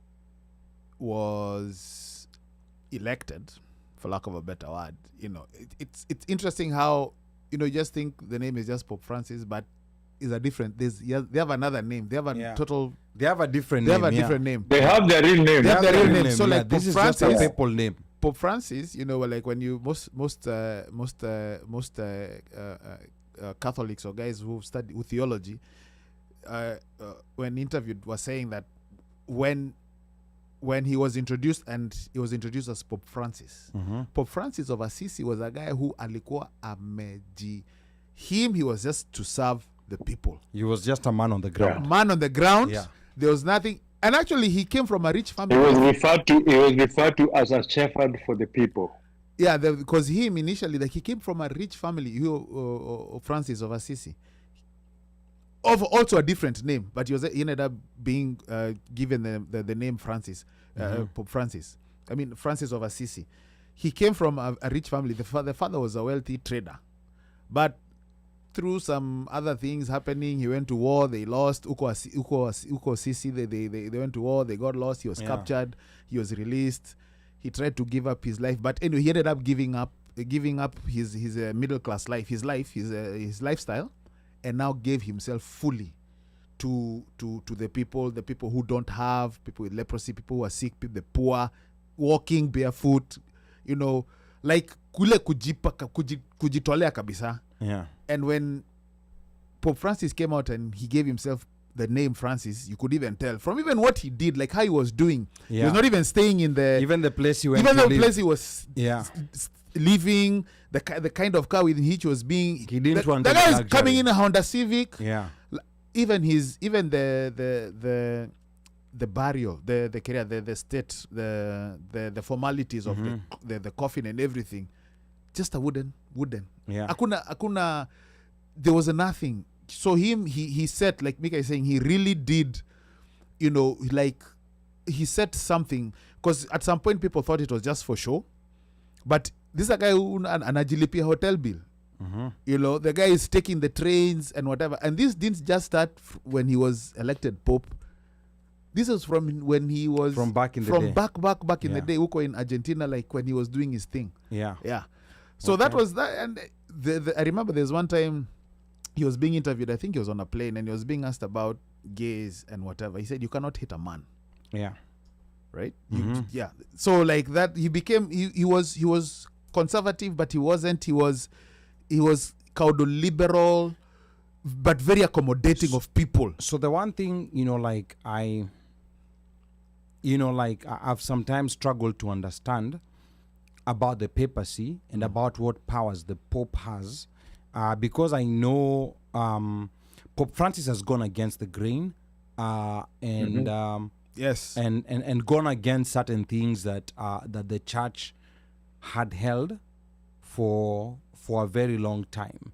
And I think I'm coming at this from maybe a point of ignorance, because I understand the way Muslims do it, and we tend not to challenge, for example, what the Quran has said.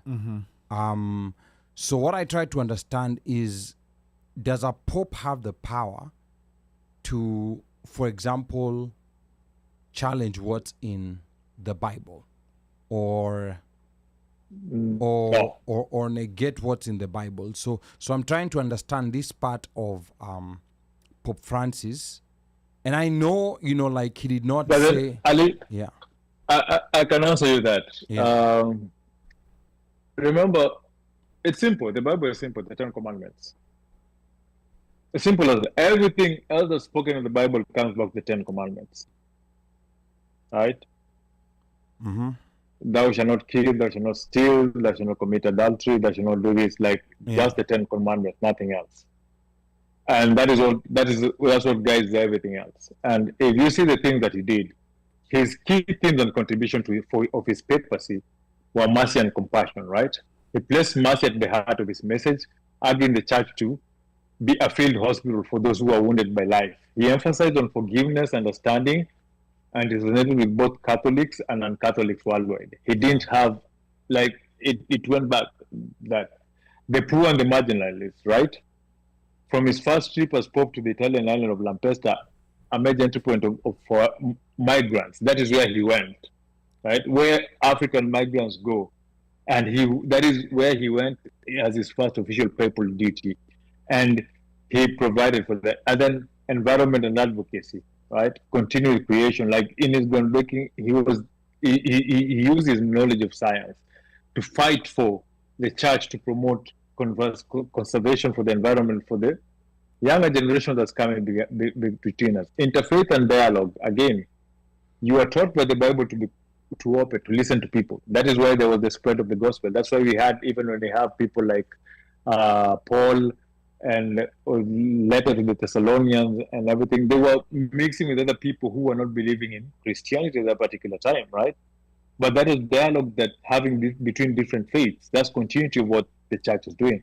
He was pushing for church reform so that the church can accommodate itself to the new purpose of the world. As OneMic said, if somebody is gay and they still feel like they're still Christian, they're gay. They're not stop being Christian. They can still believe in God. Just because they're gay doesn't mean they don't believe in God. No, like that's you have true, to be acceptance to how the world is right now. And for social justice, the biggest issue that are happening right now in the world is social justice. And most people are being oppressed because of social justice, and he was pushing for that. So basically, he can change how the world, the church implements the word of God, but he cannot go against what the word of God preaches. Okay. I think that's that's a very good explanation, because I think those who are against him have also been part of the narrative that they've been pushing, is that he's trying to allow things that that God has not allowed. But I don't think he was trying to change. I don't think he was trying to change that that rule. It was just like treat every sinner, the way we treat all other sinners. I know the Catholic Church is also, for example, very against the idea of divorce, and that's one thing that I don't know exactly how it works because in the Catholic Church you're not allowed to divorce. Am I right to say that? Yeah, you're not allowed to divorce, but the church can annul your marriage on certain grounds. Okay. But it's not going to be easy. Okay. It's not going to be. It's not going to be easy. They don't allow divorce, and some of the issues that were issues that he was looking at and asking for reform was things like divorce and things of some fathers wanted to marry, like they wanted to live that life of I can still serve God with a wife. Yeah. So those are some of the things that he was looking into and trying to tell the church, like maybe we can look at these things differently. How to navigate just look at the same way we used to look at them traditionally. Alichapana na corruption. Yeah, he fought corruption. There was a father in Germany who spent so much money just to renovate his house, the state house where they was. Yeah, and I know the Catholic Church also has a lot of money, and it also has a lot of history.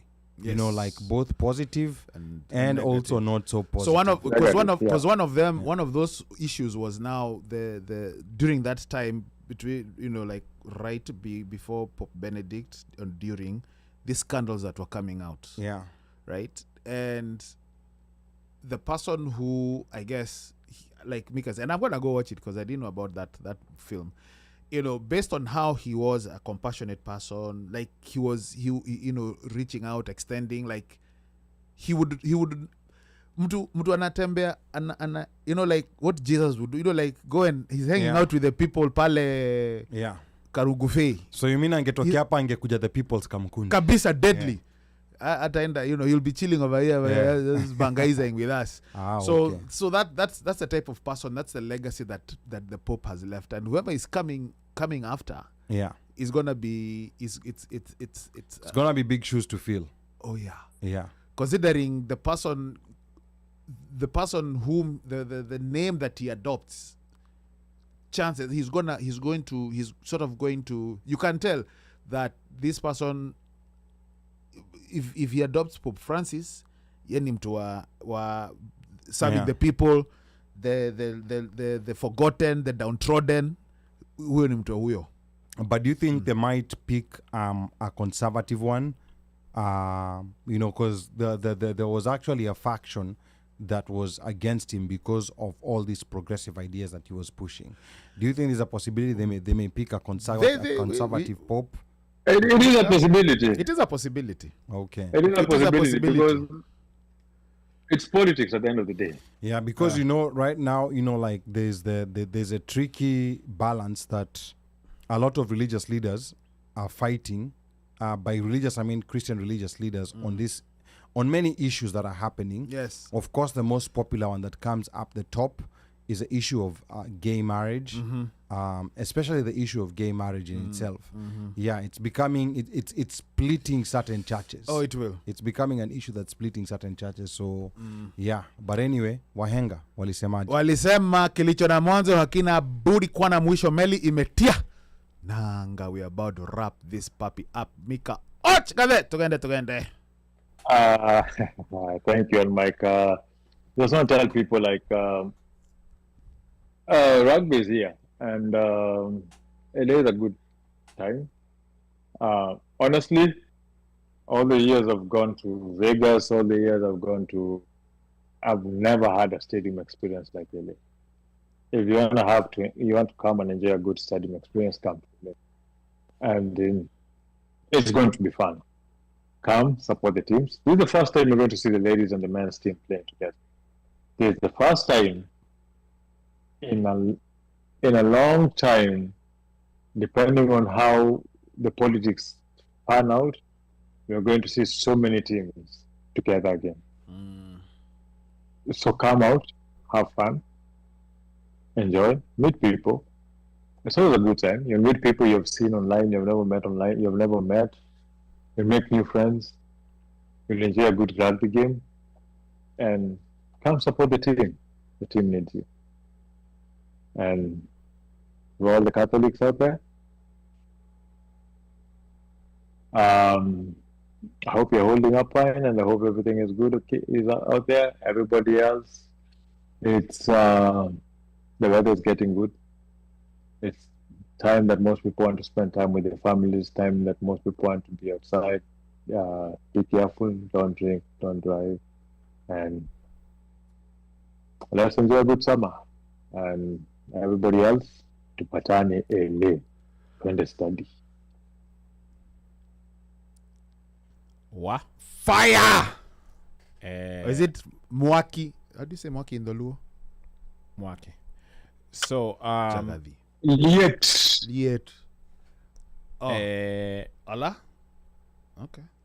To all our mafans, asanteni, thank you for coming through. Daktari, and our peeps from Australia, as well as the rest of the people who called in. We still have tickets to give.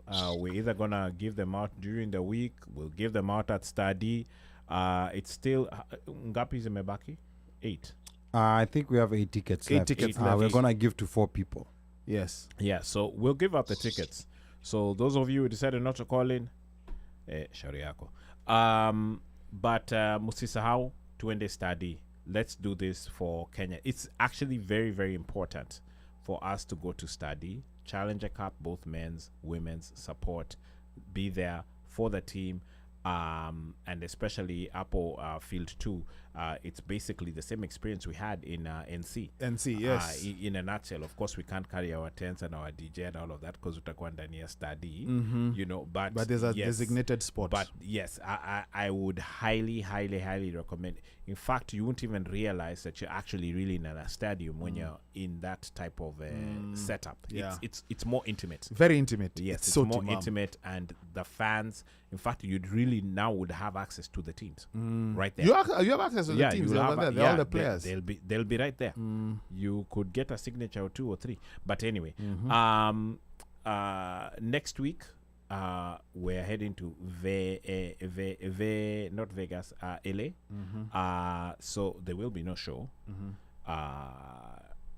And we will see you guys the week after. We'll come back with a recap, guests, and so on and so forth.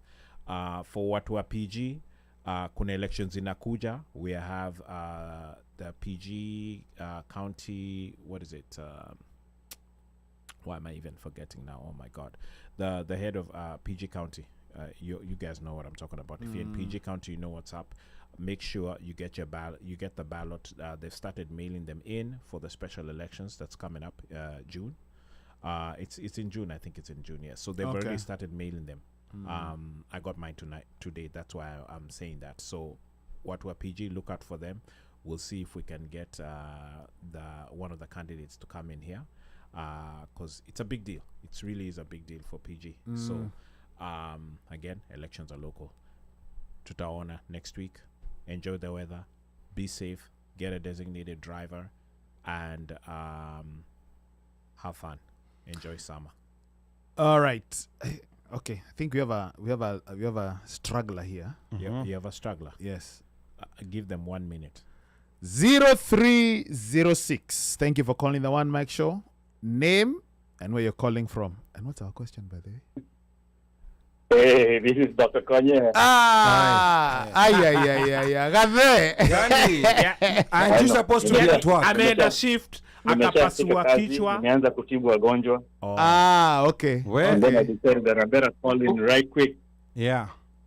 Okay. Talk to us, Konye. I know you guys mmeshatia nanga. I know Meli mmeshatia nanga. Yes. Well, but all I was gonna one thing that we forgot to mention. I know everybody is always looking for sherehe when they come to LA or they come to rugby parties. But always remember the thing that brought you to LA. First off, do as much as you can to the field, and then whatever you do after sherehe, just should go to a sherehe. But make sure that you show up to stadium. That is the most important part. Okay. Twende study. Is that simple? Study. Yes. And we actually talked about it extensively while ulikuwa huko. Yes. While you are away tibuing people. Ukidunga watu sidani. So are we supposed to give Konye tickets? Or No. You're just coming to support. Just coming to support. Twende study. Okay. Yeah. Couldn't be I cannot get tickets. I mean, we can always give you a question. What question did you ask yourself when you asked yourself about the tickets? What? You know what? Let's give Konye 2 tickets. Konye will give you 2 tickets. To give it to the person, because I'm sure Konye has already bought his ticket.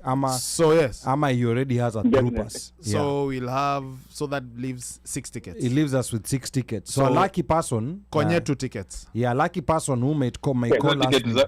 Hizo tickets za Konye apatie Konye Junior na. Oh yeah, and shout out to my kids for staying out and watching the show. They always they always say I love rugby more than I love him, but I always negate that. I love him as so much. So now as you I have love tickets to bring them to love rugby more. For Konye Junior na money. Yeah. Okay. That'd be perfect. Okay, sawa. Thank you, Daktari. Thank you so much. Hey, thank you guys. Yeah. Appreciate you. Badawy. Wow. Like this was quite an interesting episode. And we didn't know how it would go, because this time we had Konye only for 90 minutes, and we were able to cover quite a bit in that 90 minutes. I appreciate all the insight he brought and all the background he gave and the encouragement he's giving to people. And we were able also during this show to convert someone who had cancelled his ticket, Chief Louis, but now he said he's coming to na ameshinda ticket to boost. Yeah. To boot. And then sijui game ya nini imeendaje leo. And this is just a side note. If you're gonna be in LA that Friday before the game, if there's a game 6 series ya Lakers na game ya Lakers bado inaendelea. What are the scores? What are the scores? So kama itafika game 6 72-68 Minnesota leading. So if the Timberwolves win this game, means there's a guaranteed game 6. Guess when the game 6 is gonna be? Friday. Yeah, the Friday before. Yeah. Sato. So hapo hapo kuna vile tutakuwa huko ndani. Kuna vile tutakuwa huko ndani. I'm just telling you, of course this is before the game. This is not during the game. No events during the game, but I'm just letting people know that this will be opportunity to watch Lakers playing, to watch LeBron in a playoff. This may be his last seasons. Meaning unaweza enda to, what's that place called? Staples Center. Will they be playing in LA? Isn't it called another? No, it's called Crypto.com Arena. Crypto Arena. Now it's called Crypto Arena. It's actually very close to where most people used to stay at the Westin. It's actually a 10-minute walk from there. It's not too far. So hata unaweza enda ukae nje uone kwa screen. Just asking. Unajua kuna watu kama OneMic wana. Omosh. Ndio wana game kwa arena. Hakuna kuona game nje kwa screen. Sinajaribu kusaidia watu wa Baltimore. Ndio watu pale Kaloleni walikuwa wanapanda mti. Wanapanda mti wana game ni stadium. No, wanaenda kupanda walikuwa wanasimama kwa bridge wana game city. Hapana, tulikuwa tunaingia ndani na tukae na tunapewa njugu. Unless ilikuwa siku za mawe kutupwa, we never went. Because you knew which games those were. Yeah, but again, that's just that's just a side note I was giving to people just in case you're looking for activities to do before and after. Wow, if you can, if you're in that market, it really, and that's a playoff game. That's a playoff game as soon as, and potentially last game of LeBron. As soon as if Minnesota wins, because the series is tied 1-1. Yes. If Minnesota wins tonight, it means there's a guaranteed game 6. So that means that, and then the game 6 will be on that particular. OneMic. Yes. We are on the 3rd round of the draft, and they have not picked Shujaa. Are you serious? Shujaa Sanders, yeah. No, Nisawa, they boycotted him. They boycotted him, yes. but they will come to regret it. They will come to regret it because his father has an opinion. Nisawa tu hiyo hapo. Me, I don't know. I feel some type of way because of what has happened. Because I was so shocked when he went beyond the first round. I knew hapa kuna problem. Wow. And there were teams that did a quarterback. The Giants, the Browns, They definitely need. So they opted. The Giants opted and went for another QB. Yeah, but Giants definitely needed a QB. Browns, hawana. Yeah. Pittsburgh, hawana. That monopoly needs to be broken. So, anyway. But anyway, asante sana to all those who tuned in. Paula, we were not able to get to all the comments today, but it's just vile show ilienda teke ilienda chap. We have a very loaded May coming up. Of course, next week, there will be no show. So I know some of you who've structured their lives around the OneMic show on Friday. We are telling you early, you will need to find something next Friday. Maybe watch reruns. I don't know what you're going to do. Yeah, I don't know what you're going to do because we are not going to be here because people are going to be at Rugby. It's one of those rare Fridays that we do not have a show. So please start planning around that because we're not going to be on air next Friday. Musiseme tukwambia. But come the month of May, we have very interesting guests lined up. So stay tuned and we'll let you know. Na kwa hayo machache, yote ambaye anataka kunipigia simu, nambari yangu bado ni ile 1-800 mteule. Operator akishika simu, mwambie unataka kusema na mjukuu. Na akikuuliza ni mjukuu yupi, mkumbushe mjukuu yule wa Masai. Because I'm Kenyan by blood, American by design, Masai by choice. Sichagui, sikagui, na sibagui. Kwaherini. Aiden, Daddy loves you. Njeri, Daddy loves you. Nemo, Daddy loves you. Until next week, be blessed.